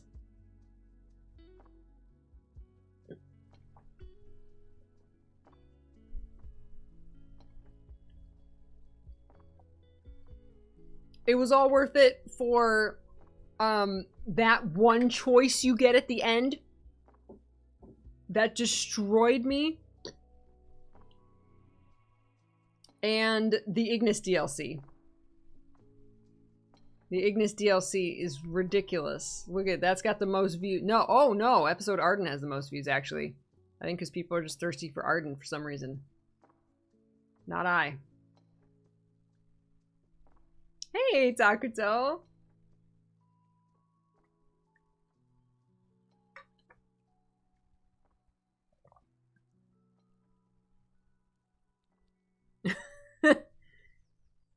They are bestest boyfriends. Bestest boyfriends road trip. Final Fantasy edition. Oh my gosh, Iceland, it's so good to see you. Thank you so much. Thank you. There's yes, yes. Never forget Prompto slapping Noctis's butt. It's just I'll never forget my laugh. I'll never forget the laugh that I did when at that scene, because it was so like out of nowhere and unexpected and just like, wait, did I actually just see that? Like, did he actually just do that? And it was like kind of subtle too. Like, they didn't draw attention to it. It was just like in the cutscene. So funny. God, this game was so fun. It had its serious flaws, but it was so fun. I would play it again. Final Fantasy. Oh, there's Mass Effect. We were talking about it earlier. Party City Wig. Mass Effect was a great time. It was a great time. Loved it. Loved it. I personally liked Mass Effect 1 more than Mass Effect 2, which surprised a lot of people because going into it, everyone was like, oh, Mass Effect 2 is so much better. So much better. It wasn't. To me. To me. But never forget Party City Wig hologram. Thank you, Takuto. I hope you slept well.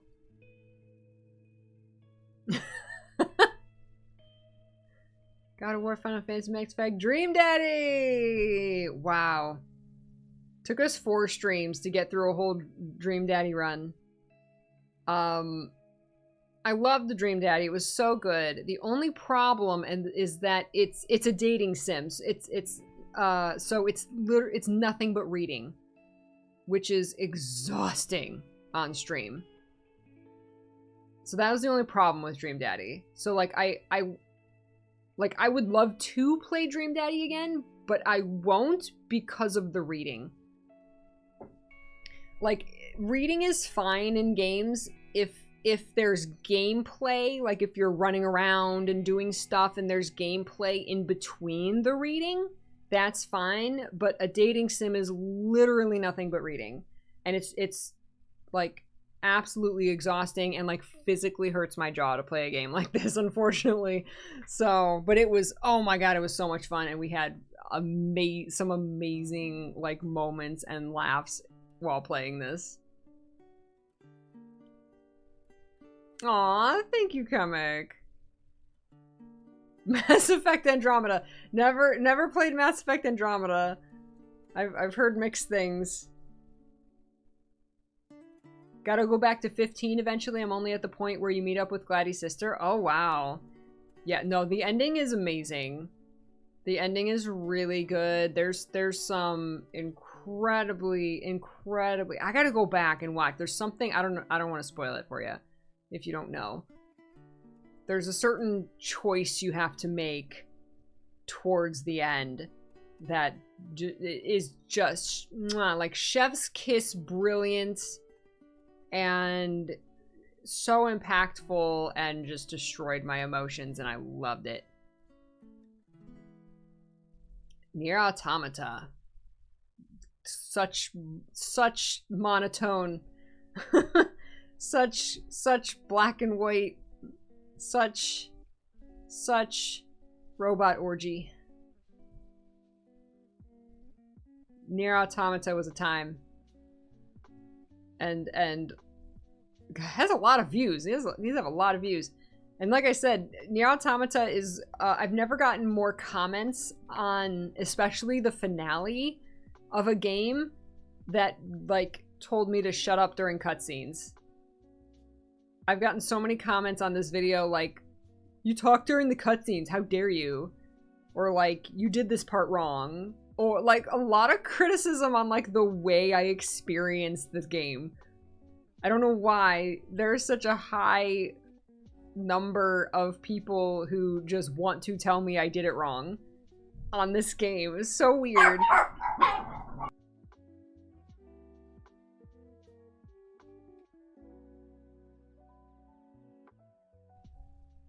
And this was also the game that, and I actually feel bad too, and this isn't even what they were commenting on, but this is a game where during this ending, this final ending, and I'll say this with little spoilers, but there's like a game that you can play during the credits. This game got so meta towards the end, and it was amazing and worth playing, like, for how meta it got towards the end.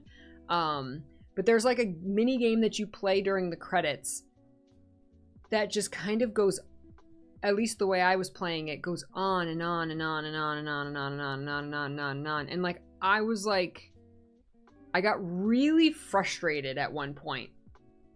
And like, looking back on it, I'm kind of like embarrassed for like how frustrated I got playing it. And like, but like, that was the point. Like, the point was to get frustrated with it, but like, I was getting a little too salty and almost started like insulting the game for it, like out loud. But like, then when I realized that like kind of that was almost the point of it, it all made sense. But the like, I remember my emotions leading up to that point where I understood what the game was doing. Like, and I don't like those emotions I had. It's weird. It's weird to describe. But like, after I got past that point, it was like, it blew my mind. It was so amazing. It was the end of this game just like it did so many unique things, and it just like rocked my world. But it was frustrating getting to that point. The Matt Mercer effect with D&D. It's like the Undertale mentality where people liked Jack's voices so much they got mad if someone else did the voices wrong. Yeah. Yeah.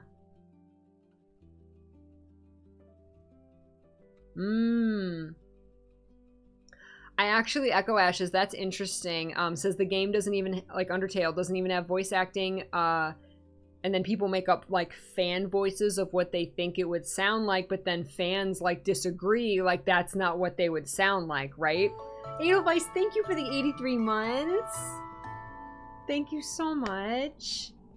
Edelweiss, Edelweiss. Exactly, Ren. It's a situation where there's no right or wrong. I actually worry a little bit about that with Has Been Hotel, because there are characters that for the past 4 years they're not voiced. They haven't had a canon voice yet. But people do like fan animations and fan songs and dubbing comics and stuff, and the fandom is vast and passionate. And there have been fan voices for these characters, and some of them differ wildly from each other. And then some of them are considered like, you know, this is the generally accepted fan favorite fan voice for this character, right? And it's like, I wonder how much of that they took into account when they actually cast the canon voices for these characters, right? And it's like, I guess we'll find out, you know, when it comes out, we'll find out what these characters actually are supposed to sound like. And it makes me curious, like, did the fan voices influence what was finally decided to be the canon voice? Because I'm sure, like, the creator had a canon voice in mind all along. And like, how close or far did fanon get to that voice, right? And what's that actually going to sound like when it comes out? What's the canon voice going to be? Who is the canon voice actor going to be, right? So it's very interesting, and like, I'm both excited to hear the canon voices, but I'm also like kind of nervous to hear the canon voices, because like, for some characters, I have my favorite like fanon voice for the character. And so, like, is it going to differ wildly from the fanon voice that I enjoy for the character, right? Crazy. Alien, thank you for the raid. How did your stream go?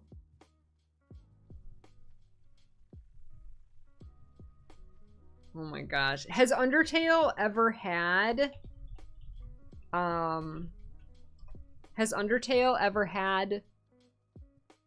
like canon voices put to the characters? Or is it all fanon? Ooh, Call to the Lamb. Yes. Oh my god, so fun. I never finished the DLC.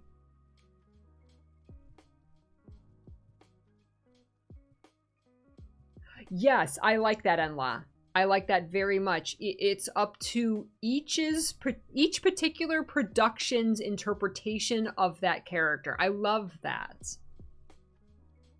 Lordy Eddie, thank you so much. I appreciate it. I hope you're doing well today. He left it for everyone to have their own canon, especially the main character. Oh, especially the main character. Yeah, for sure. All your followers decided to turn old at the same time in Cult of the Lamb. Oh my gosh.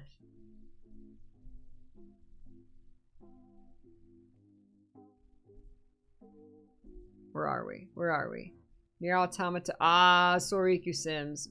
There's a shockingly huge... There's 32 Soriku Sims videos. I was looking at this the other day. I cannot believe we've done 32 of these streams. And there's a new pack coming out soon with the what is it? Like a horse ranch? There's a horse ranch expansion pack, whatever it's called, coming out soon. So we'll have to check that out. That's right. As there should be 32 Soriku streams. Yes. Yes.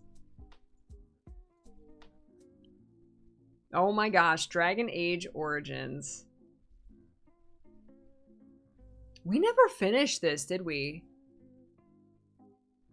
I don't think we ever finished this game. I played a lot of this. I lost interest in it. Didn't I do something stupid like kill the cleric? Best game ever? I enjoyed it for a while, and I enjoyed like the mechanics of it and stuff, but I think after so many streams I just wasn't like connecting to the characters or the story, and like, so I don't know, just personally, like it didn't mean anything to me after a while, and I don't know, I just lost interest. It wasn't bad. It wasn't bad. Obviously, if I did 9 streams of it or 8 streams of it, I don't know. It just personally wasn't vibing with me after a while. I know, that too, I killed the healer. I did. I killed Win accidentally. So that really put a damper in my playthrough too. I think everyone told me to save Scum and bring her back to life, but I was like, no. I save scummed in Mass Effect and I refuse to do it again. Oh, remake. My beloved. Remake. So good. So good. Wow, this took us... Okay, it took 18 streams to get through Remake. The DLC took us 3. You're gonna do Dragon Age Origins soon? Nice! I hope you love it. We keep asking for Soriku Sims. We do a lot of Soriku Sims. I would love to do more Soriku Sims. Oh my gosh, I can't wait for Rebirth. I can't wait to start seeing more trailers for Rebirth, more like marketing material and stuff for Rebirth. Now that 16's out, and they've made their 16 sales, this is like their next juggernaut, is Rebirth. So, we'll start seeing a lot more marketing for it. I'm very excited. I'm so excited. Whoops. Whoa. Whoop.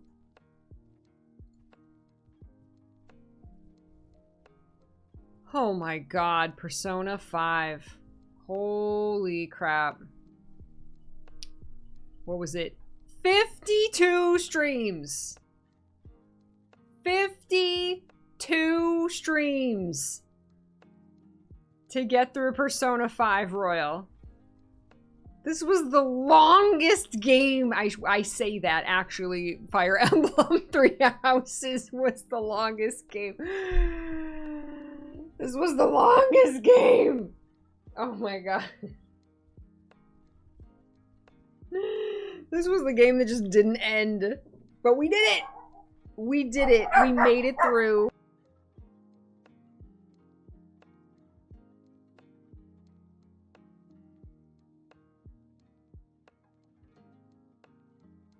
Yes, The Adventures of Underscore. The Adventures of Underscore. My God. I mean, don't get me wrong, it was fantastic. Otherwise, I wouldn't have done 52 streams of it and spent 180 hours getting through it. It was a fantastic game. We did take a giant hiatus at one point. We played a whole bunch of it, and then I took, like, I don't know, a 6-month hiatus, and then came back to it, and then I think we took another hiatus, and then came back to it again, and finally finished it.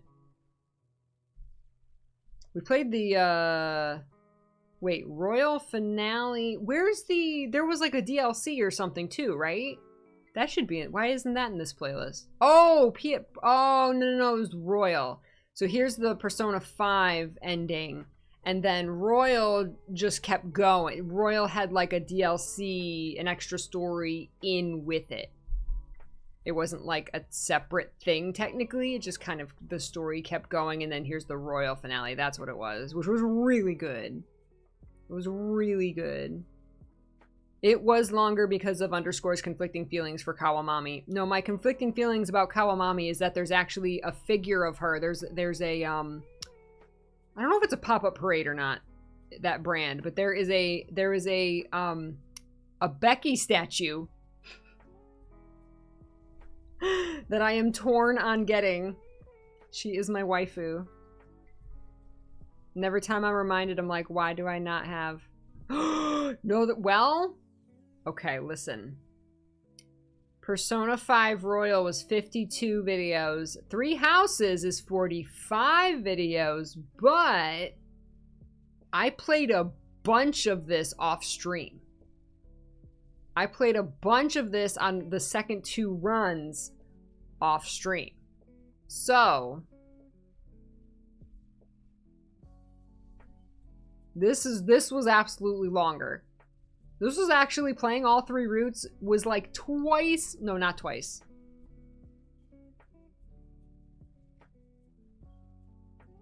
It wasn't twice as long as Persona 5, but it was significantly, maybe like 100 hours more than Persona 5. Wow. Wow. I've seen there's figures of Mistress Caroline and Justine. I know. I want those too. I want those too. Oh, did I break for Melody of Memory? Ah, okay. Okay. That makes sense. And then we play Hades, whole bunch of Hades. This was a mix of on-stream and off-stream.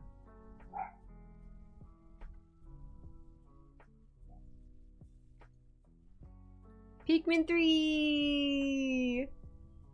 Pikmin 4 comes out on Friday, y'all.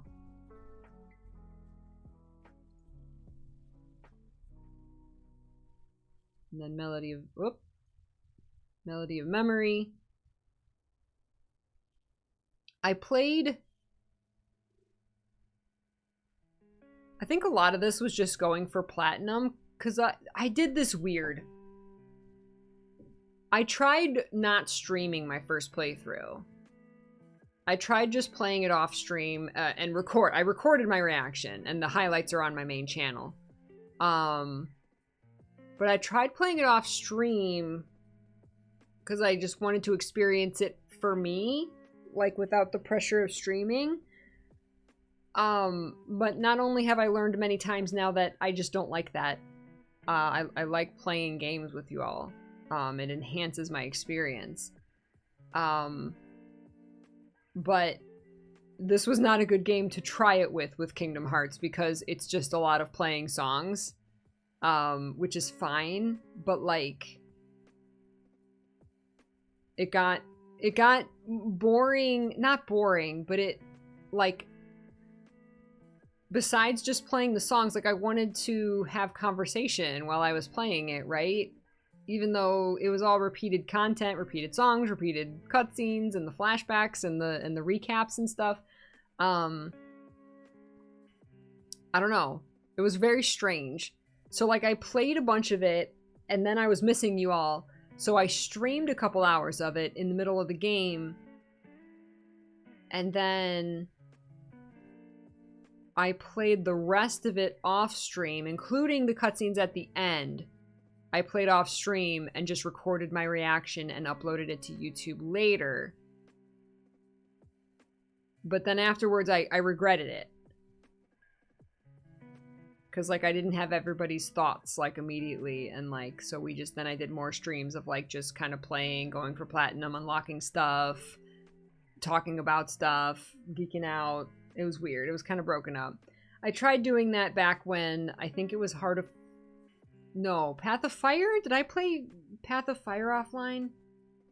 Off stream? I know I remember playing Guild Wars 2 Heart of Thorns. I started playing it on stream, but then there was really bad case of people coming in and spoiling stuff. Which is always a fear when you play a new game on stream. And we're lucky that we do not experience that a lot. But for some reason, Heart of Thorns got really bad about halfway through with people spoiling stuff. Like, people were coming by the channel, making Twitch names that were spoilers, like so-and-so dies was their Twitch name. And then they were, like, donating to the stream so that their spoiler name would show up on stream and then, like, read out. They would also type in the spoiler, and so then, like, the text-to-speech would also read the spoiler out loud to everybody. It was really bad for some reason during Heart of Thorns. And so partially because of that experience, I think Path of Fire I played off stream. And then, like, put out my reaction afterwards. But I didn't, like, it wasn't, it was like I was missing half of my gameplay experience because you all weren't with me. And so, yeah, I try doing that very rarely, and I find I always kind of regret it. I regret not playing games with you all. So, I'm not doing that anymore. I'm not doing that anymore. Because I don't like it. Even if I do something like I've been thinking about, like, when KH4 comes out. I've been thinking about, like, how do I want to do it? And, like, I definitely want to stream it. But at the same time, I don't want... I don't know. I don't know.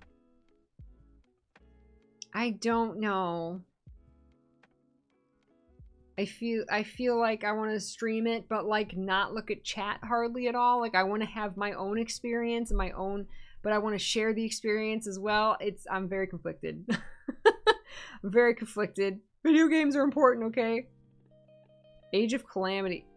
I have very little memory of Age of Calamity.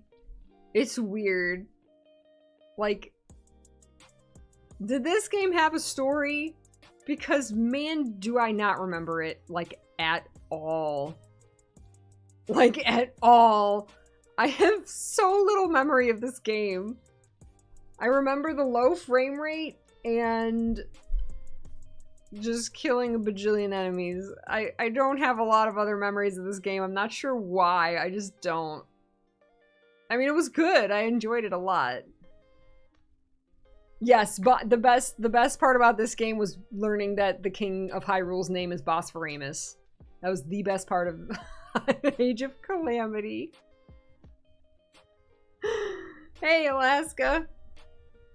We are trying to get through the rest of our game nostalgia. Going through all the games we've played. Like Bayonetta 2, which was really fun. I also have very little memory of this game. But I remember it was easier than Bayonetta 1. And, you know, fun and flashy Bayonetta. It was more of the same. I actually enjoyed Bayonetta 1 more. Because at the time, because, like, getting to Bayonetta 2, I feel like it was just, like, I don't know, it felt like more of the same. And I felt like Bayonetta 2 was toned down from Bayonetta 1. Like, Bayonetta 1 was shameless. And Bayonetta 2 was not as shameless. And to me, a lot of the charm of Bayonetta was it being shameless. And so Bayonetta 2 to me took away a lot of that magic. A lot of that thing that made it special.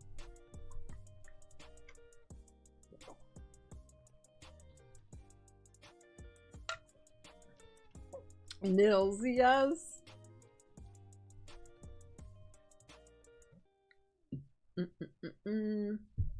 Ah, some people will play their first time off stream and then come back for a second playthrough.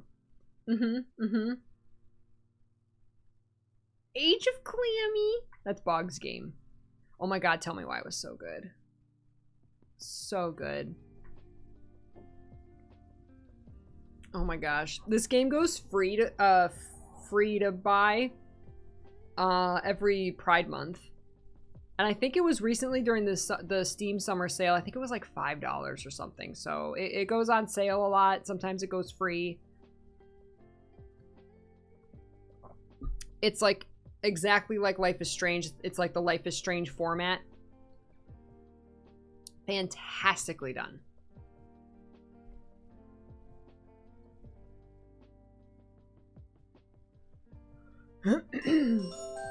Thank you so much for the 4 months, Boop. Great to see you. Thank you. I hope you're doing well. Ori and the Will of the Wisps. Gorgeous. Gorgeous. Gorgeous. Just gorgeous. Gorgeous game. Beautiful music. Beautiful visuals. Beautiful story. Sailor Peter, thank you. Thank you, Boo. Streamage? What's streamage? Is that like how long I've been streaming? Like total? Are we ranking the games I've played? We're not ranking them necessarily. We're just going through the second channel, looking at all the VODs and just kind of reminiscing on all of the games we've played. This is where I started playing. This is when Kingdom Hearts came out on PC. And it included, for the first time here, you could play some of them in Japanese with the Japanese audio. Woody. So we started playing it in Japanese. And then I started playing with mods. And so then we were playing it in Japanese with mods. And then the playable Riku mod came out, which didn't have Riku's voice if you didn't play it in English. And I don't have the VODs in here, but so after this, we played the rest of the game. We switched back to English, and which is probably why I didn't put them in this playlist. We switched back to English and played as Riku for the rest of the game.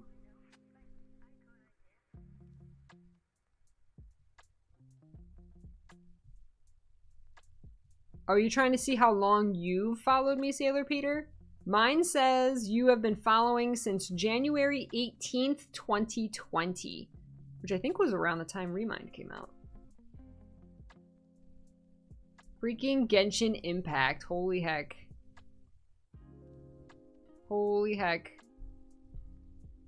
I haven't touched this game in, well, a year, if that was a year ago.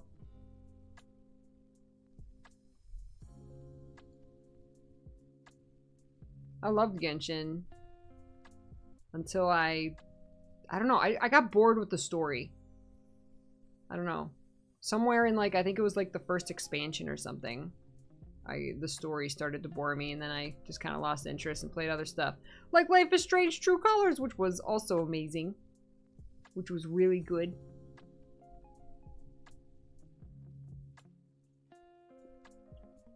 That was Life is Strange True Colors is where Square Enix sent me clothes and popcorn.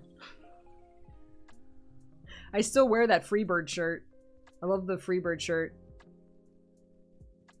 They sent me the they sent you Alex's jacket and the shirt and then the glasses. I think the glasses. Did they send the glasses? I think, or no, or did I put on, I think I might have put on glasses that I had.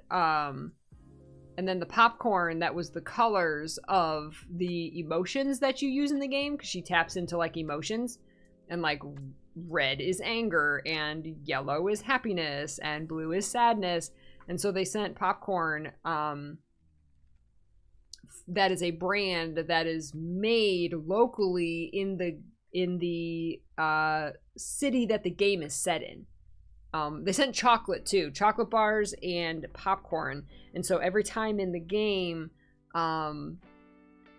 that she would activate one of these emotional powers, I would eat the corresponding chocolate and popcorn. It was fantastic. I love you! Hold my hand, kiss me! Resonant Hearts, thank you so much for the raid! Thank you so much! How was your stream?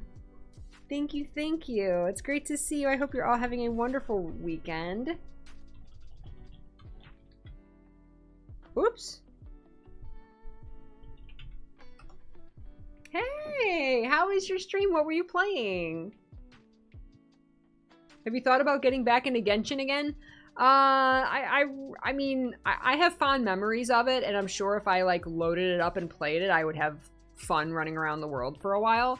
But like getting fully back into it, not currently. Not with all the other games that I want to play. That one just doesn't take priority in my mind.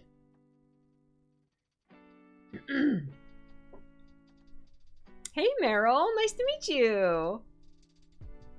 We are it's my 8-year partnerversary, so we're going through all of the games that we've played and just kind of doing a reminiscing memory lane of all the games we've played. Is this the End of Dragon? Oh, that's actually my full End of Dragons playthrough. There you go. If you wanted to see every moment of my End of Dragons playthrough, there it is. Oh, I should add the other VODs to this playlist. Including the is this the, I wonder if this is the announcement video? That's not the reveal video. That was a fun moment. Oops, wait. Playlist. Oh my god, Stranger of Paradise. I forgot about Stranger of Paradise. I never finished this. I should. Peachy play Golden Sun. Golden Sun. Thank you, Resonance. Thank you so much. Stream was fun. Played the final hours. All of the Splatfest and Splatoon 3. Fun. Ren also votes Golden Sun. I will keep it in mind. Maybe they'll do a remake. They do a Golden Sun remake. Chaos. Yes, this is a Chaos game. Oh my god, Dying Light 2! We never finished Dying Light 2. Dying Light 2 made me cry. This zombie parkour game, I sobbed. Right here, this final VOD, part 5 here. This quest, actually, right here. I cried. And I was on like, voice with Bog. And this quest made me cry so hard. I was so sad. Unfortunately, we never finished for a couple reasons. The game was running kind of weird. We were having trouble, like, running the game a little bit. We were having trouble, like, connecting to the multiplayer. I know Bog especially, because, like, I was hosting the game, and he would, like, join my game. And for some reason, that was giving him, like, extreme lag. In his game, and his game got like unplayable. Like the longer we played, the more unplayable his game got, and so that was just, you know, obviously wasn't any fun, especially for him. And then we were just kind of said like, well, let's take a little break and like wait for them to like do some patches and do some optimization and stuff. And we just, you know, we went and did our own thing for a while with other games, and we just never picked it back up, unfortunately. Ketrinator, thank you. Thank you so much.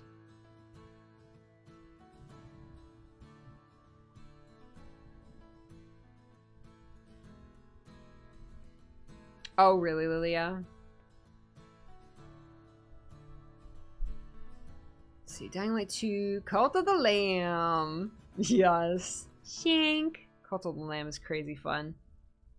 Crazy fun. I never finished the DLC. We would totally play more Cult of the Lamb during like a community day or something. And since the last time I played, they've actually added more like Twitch integration options. There's new like new polls you can vote in, new options you can vote for to either help or hinder the player.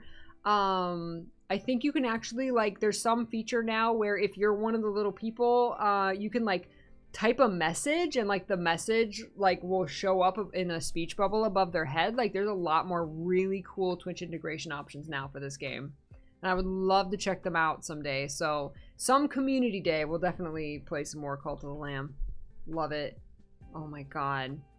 Oh my god, was I obsessed with Harvestella. Oh my god. This game. This little Square Enix JRPG farming simulator, dating simulator. This like combined so many genres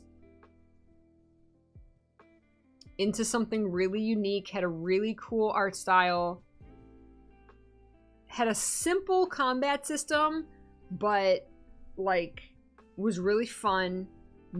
Tons of jobs you could do, tons of upgrades and collectibles and characters and side stories, and like like they advertise it as like this cute little farming sim, but the story gets absolutely bonkers insane JRPG Final Fantasy BS. Like, the story goes places I never ever would have expected it to go in this little farming simulator. It's crazy. This game took me over for a while. It really did. I probably have over 150 hours on this game at least. And I was actually achievement hunting. I actually finished the story of this game, and I spent many hours off stream achievement hunting just in my spare time for weeks. My evenings were Harvestella. Like, this game hooked me harder than I ever expected it to. So if you, oh, and the music is so good. The music is so good. It's wow. It's really good. It's definitely got its own charm. I can see very easily. It's not like, this is a game everyone will love and everyone can undeniably say it's amazing, right? I wouldn't say, as much as I love it, I wouldn't say that. I would, like, there's definitely, this game is not for everyone. I could see someone saying, like, I didn't like it. I don't know. Something about it absolutely hooked me. Absolutely hooked me. I freaking love Harvestella. I'm like, I don't know, 5 achievements from like 100%ing it on Steam. Is it worth picking up Harvestella? Like I said, it might not be your thing. But it certainly surprised me. It certainly surprised me. Aw, Ren says, thank you for seriously playing all these games for us. If money wasn't an issue, I would be playing a ton of games, but sadly it is. It's even better to just go through these journeys with you and the Peaches, and makes it all worthwhile, even when I'm lurking or talking in chat. Thank you, Ren. Thank you for saying that. I really appreciate that. It means a lot. I love, it's so rewarding when someone says, like, I've been playing this game and I've been loving it because I saw you playing it, Peachy, and I picked it up and tried it and I've been loving it. Like, that I helped introduce you to that experience that you're loving. Like, that is so rewarding to me.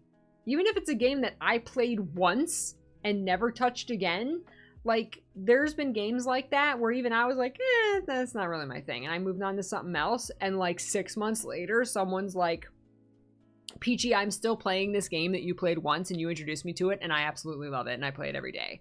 Like, that is amazing. That is amazing. I love that, because that's happened, and I think that's so cool. I think that's so cool. Ah, my Alien Isolation replay. Excellence. Crisis Core. Crisis Core. I'm so glad that they did this this little remake of Crisis Core. Because I'm so glad that I finally got to play that. I finally got to learn all about Zack. Zack is best boy. and Forspoken, which absolutely got way more hate. I hate that this game is remembered for like all the hate it got on social media. That's so unfair, because this was this was an incredible game, and I really loved it. It has a DLC that I never got to play. That looked really good.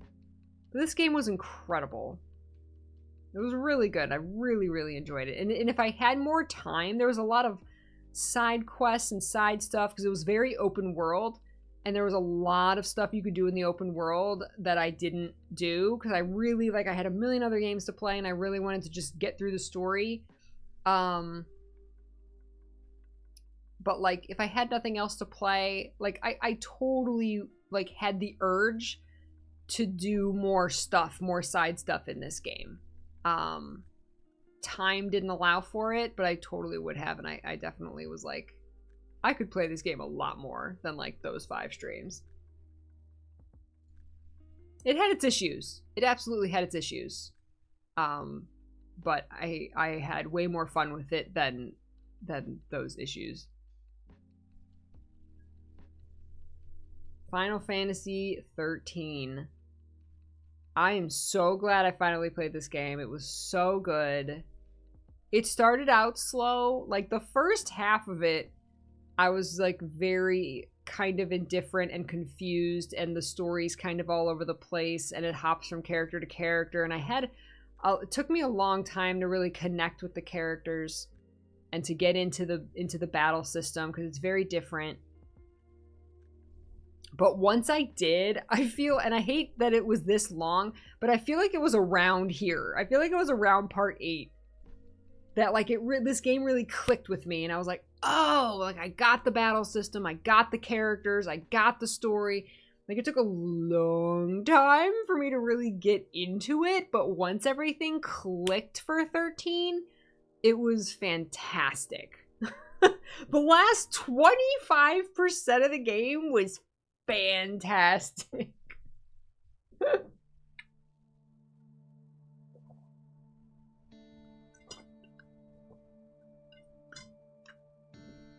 Yes.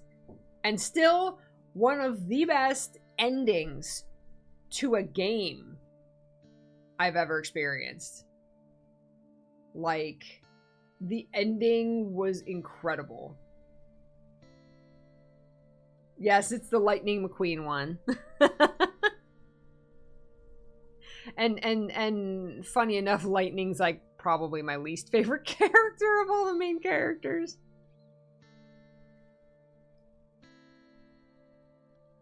Yes, best to get lesbian save the world. That's the end of 13. Oh my gosh. 3 hopes. Amazing, wonderful, loved it. Wow, 16 streams to get through the first run. And I still really want to play the other 2 runs, the other 2 paths. But this was so amazing, so satisfying.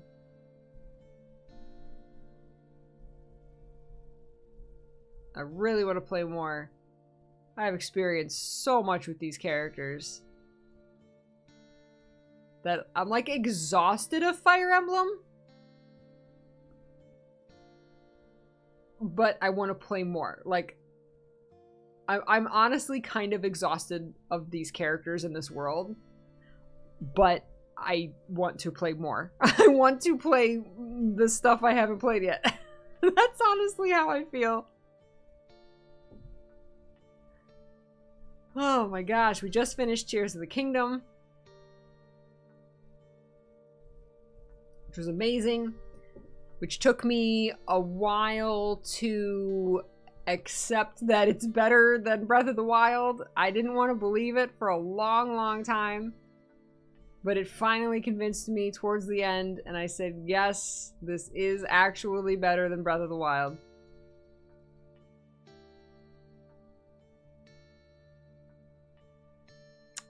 That, I believe, was Final Fantasy VI, where you can suplex a train. Duo Death, thank you so much. Nice to meet you. I appreciate it. And Aza, thank you so much. Thank you. I hope you're doing well. It's great to see you. And then that brings us to today. Working our way through Final Fantasy 16. Holy heck. Still not done with this. Gonna be playing more of this on Tuesday. We're like 70. We're further than this. This isn't all the VODs. I still have to upload more. I think there's 2 more than this. So I think we've done 8 streams so far. And we are not going to finish this before Pikmin 4 comes out. So we'll probably play this on Tuesday. And then we'll probably... We really should play Pikmin 4 on launch day. So we'll play Pikmin 4 on Friday. And then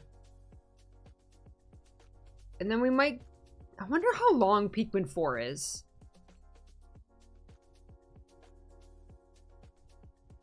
It's probably not super long. I would hate to take a big break from Final Fantasy 16 though. I kind of want to keep going and finish it. Because, I mean, 2 to 3 more streams? 3 more streams, probably? Probably 3 more streams would be my guess to finish 16. So we'll probably play Pikmin 4 on Friday, and then keep going with 16, and then go back to Pikmin 4 is probably what we'll do. We might take some detours for a couple other games. I've actually applied for some codes for games, some new, some old. A lot more like indie games that I've been interested in. So if I get codes for any of those, we'll like take a day and check those out. So, see a website saying 25 hours for Pikmin 4. It's not even out yet. I guess some review copies are out. Yeah, the Pikmin games aren't super long. I think Pikmin 3 took us like... Of course, that came out a long time ago, but it just recently came out on Switch. I think that took us 3 streams, Pikmin 3. So Pikmin 4, I could see it taking us 25 hours, though. That's like 6 streams, maybe, depending on how fast we play and how long we stream. Yeah, it's hard to judge Alaska because the game's not even out yet. So, there's not like a ton of data.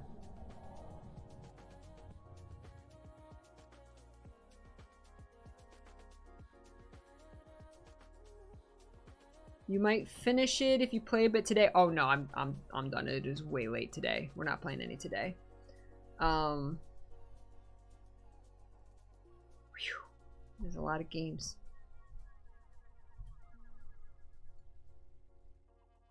I'm exhausted. Recommend playing Crusader Kings 3. Its strategy and resource management. That was in the Game Vault at one point. I actually considered playing that just for me, not even streaming it. But I didn't pick it up. But I've heard very good things about it, and I thank you for the rec. Oh, Pikmin 3 is the shortest of the games, really.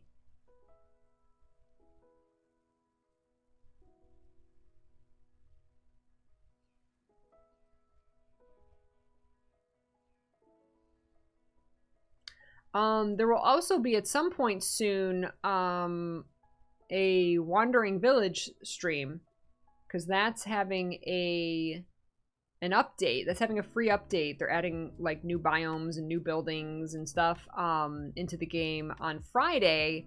And they actually contacted me and gave me some codes to give away for Wandering Village. So they were very nice. So I don't know if it'll be on like a normal stream day, like a Friday or a Sunday, or I might do like a bonus day. I'm not sure. But at some point soon we will be playing Wandering Village as well. I love that game. It's a little city builder.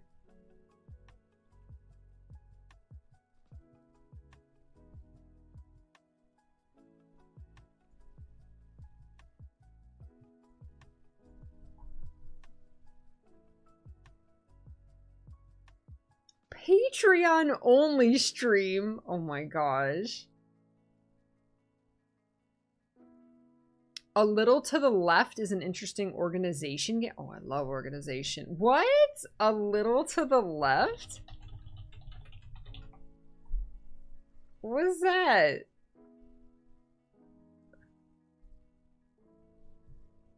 Oh, I think I've seen this. Oop. What? I think I've seen this. A cozy puzzle game that has you sort, stack, and organize household items into pleasing arrangements while you keep an eye out for a mischievous cat with an inclination for chaos. Oh man. This is like OCD the game. Very good vibes? It looks like it. Exactly, Azza. It looks really fun.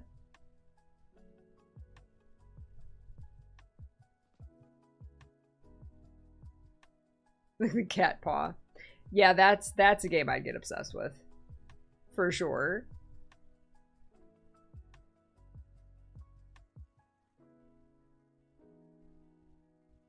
My Patreon supporters are my Patreons. They're my Patreons, and then Twitch subs are Peach Scribers. It took me years to come up with Peach Scribers. Don't look at my browser tab. Don't browser tab shame me, Azza.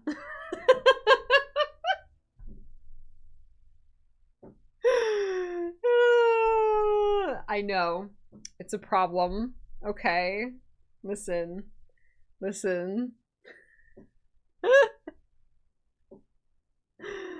You have 33 tabs open on your phone? Oh my god. I can't. No. On my phone? Good lord, no.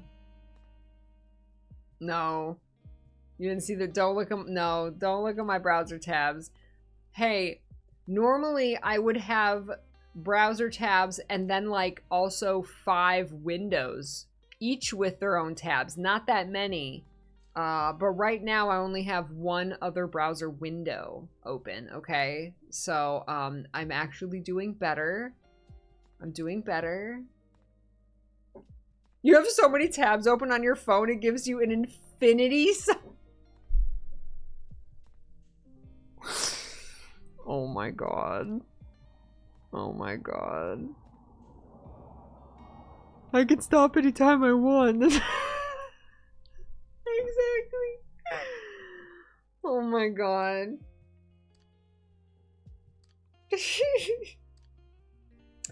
Yeah, it's a lot.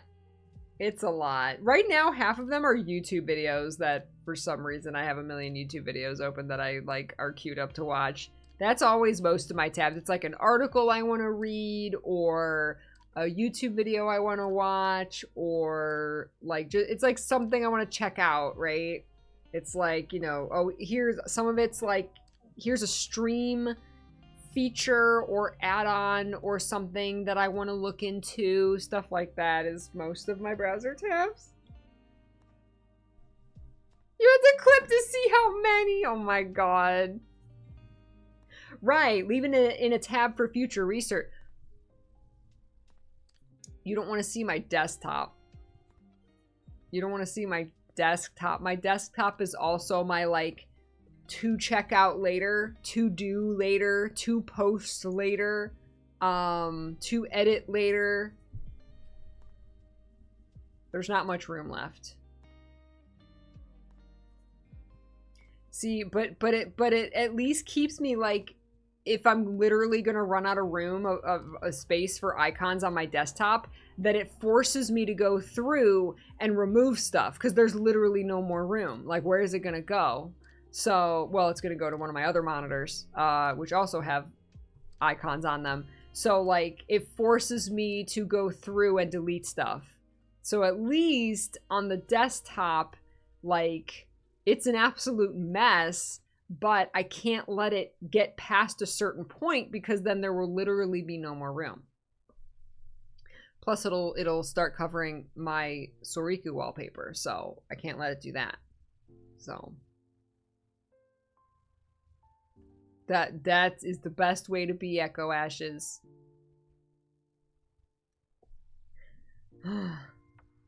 Anyway, I'm exhausted.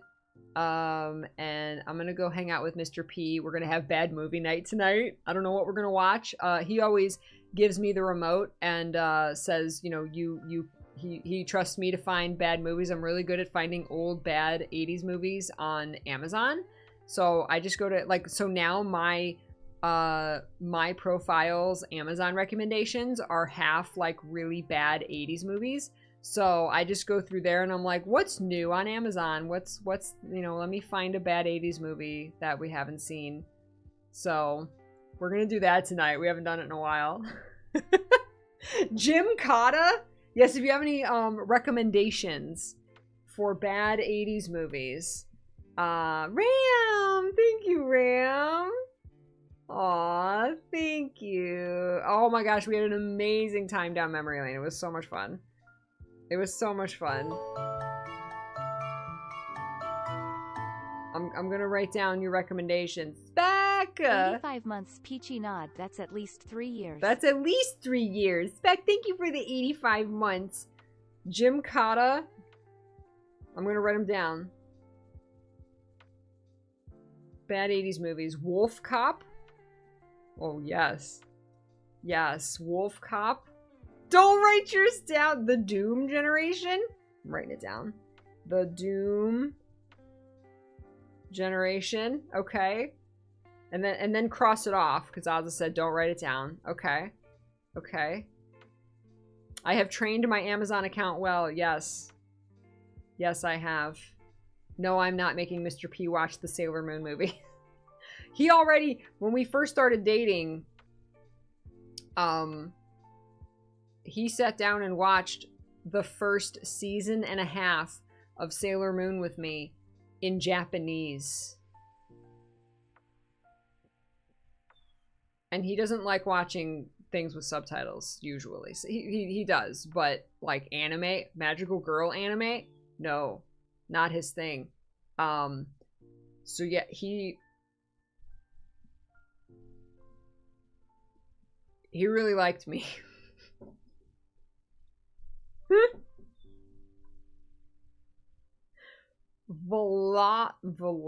Did you spell that right? Velocipaster? Hold up. Velocipaster? Oh, see, it's only from a few years ago. We like to stick to the 80s, because, like, I understand bad, cheesy, modern movies, but they're... And some of those are really good. I gotta write down. Velocipaster. Okay. Kirtana! Thank you! Oh, Wolf Cop is 2014. Okay, I'll look at the... I look at, like, the cover picture and the screenshots and kind of judge from there. But, like, the older, the better. Velocipaster, it's ridiculous and amazing. Okay. Okay. Skipper, you're messing up my blanket. What are you doing?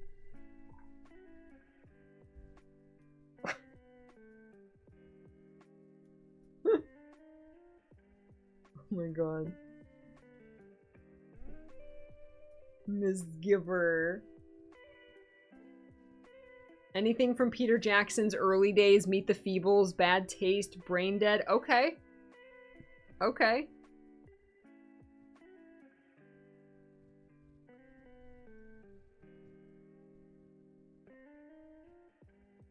No Killer Clowns. Garbage Pail Kids. I haven't seen Garbage Pail Kids. What's KKFOS? What's that? Something from outer space. Purana Mandir?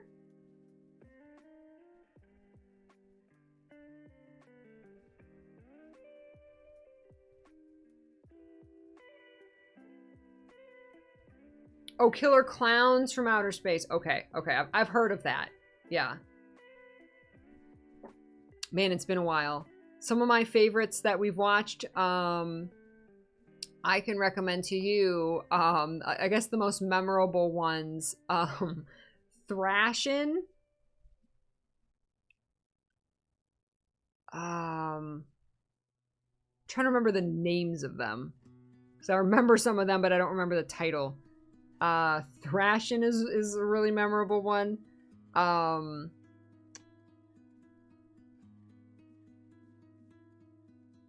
I am blanking on all the names. All of the medieval ones. I think there's one like just barbarians. Anything from the 80s that was like medieval is all like amazing. And they're all very like based names. Time Chasers. Oh my god, Buckaroo Banzai. Yes, we watched that back in the day.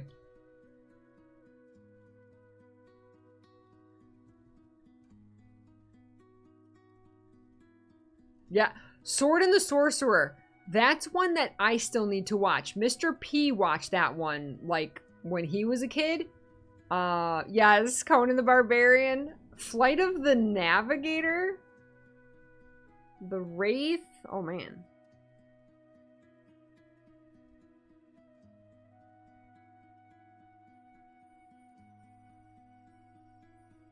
Okay. Okay. Blue Thunder? That just sounds amazing.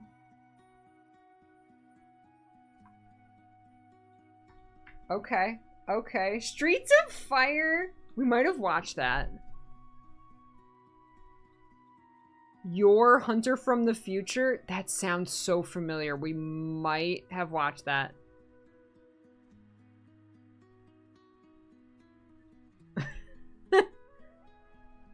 The ATOR movies. I think we might have watched those. I'm not sure. I can't remember the names of any of them. I will give you the ultimate one, though. And remember, like, all of these, I don't think there's one that doesn't have, like, something that's not politically incorrect by today's standards, so keep that in mind. And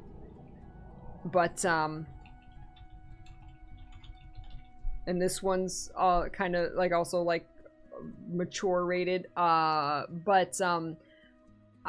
going to leave you with the gift that is telling you of the existence of Salome's Last Dance. Truly a life-changing experience. So I'm going to leave you with that one. Do with that title as you will. We expect a review of what you watched. Yes, please ask me what we decided on. Again, a lot of it is left up to the Amazon Prime gods and what they recommend. I would recommend Rotor, but it's currently unavailable. Ah, okay. Man, sucks. Oh, man. Sleepaway Camp. There's another one. Sleepaway Camp, if you want, like, more of the horror route. Oh, Sleepaway Camp was special. And there's, like, a Sleepaway Camp 2 and 3, but I think 2 is unavailable. Like, some of them are listed, but unavailable, and I think 2 is unavailable. I think 3 might be available.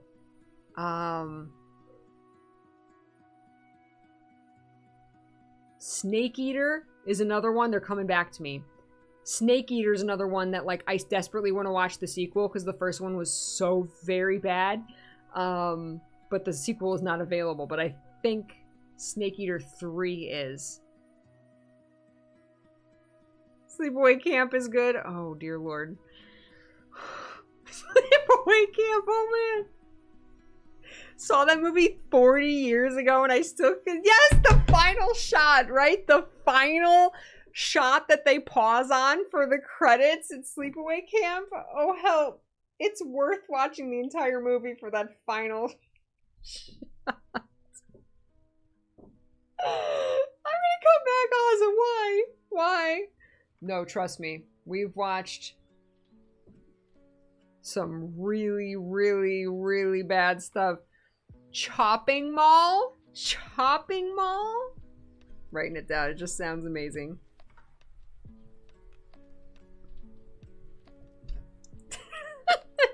final shot burned into the brain.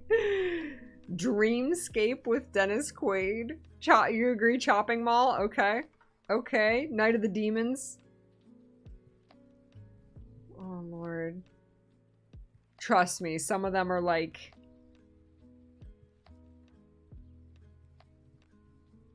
go into it understanding this is like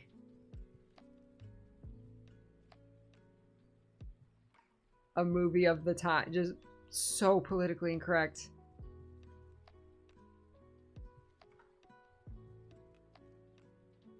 John Hughes collection.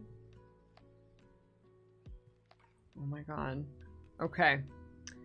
Thank you. Thank you for the Rex. I'm gonna go see what's available on one of the hundreds of streaming services that there are now. Thank you all very much for celebrating my 8-year Twitch Partnerversary with me. I really appreciate it. Literally would not exist without you all. So thank you so much, and I hope you enjoy the rest of your Sunday, and have a wonderful start to your week. I will see you on Tuesday. We'll geek out and play more Final Fantasy 16. And if you can't join me Tuesday, then the next stream will be probably Friday definitely Friday for Pikmin 4.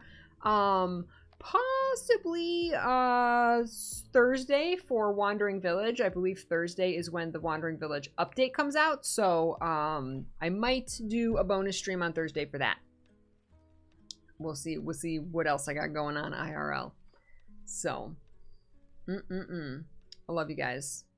Thank you so much, and have a wonderful, beautiful rest of your nights, and stay happy, healthy, peachy, and I will see you on Tuesday. Thank you all very much. Take care. Bye-bye.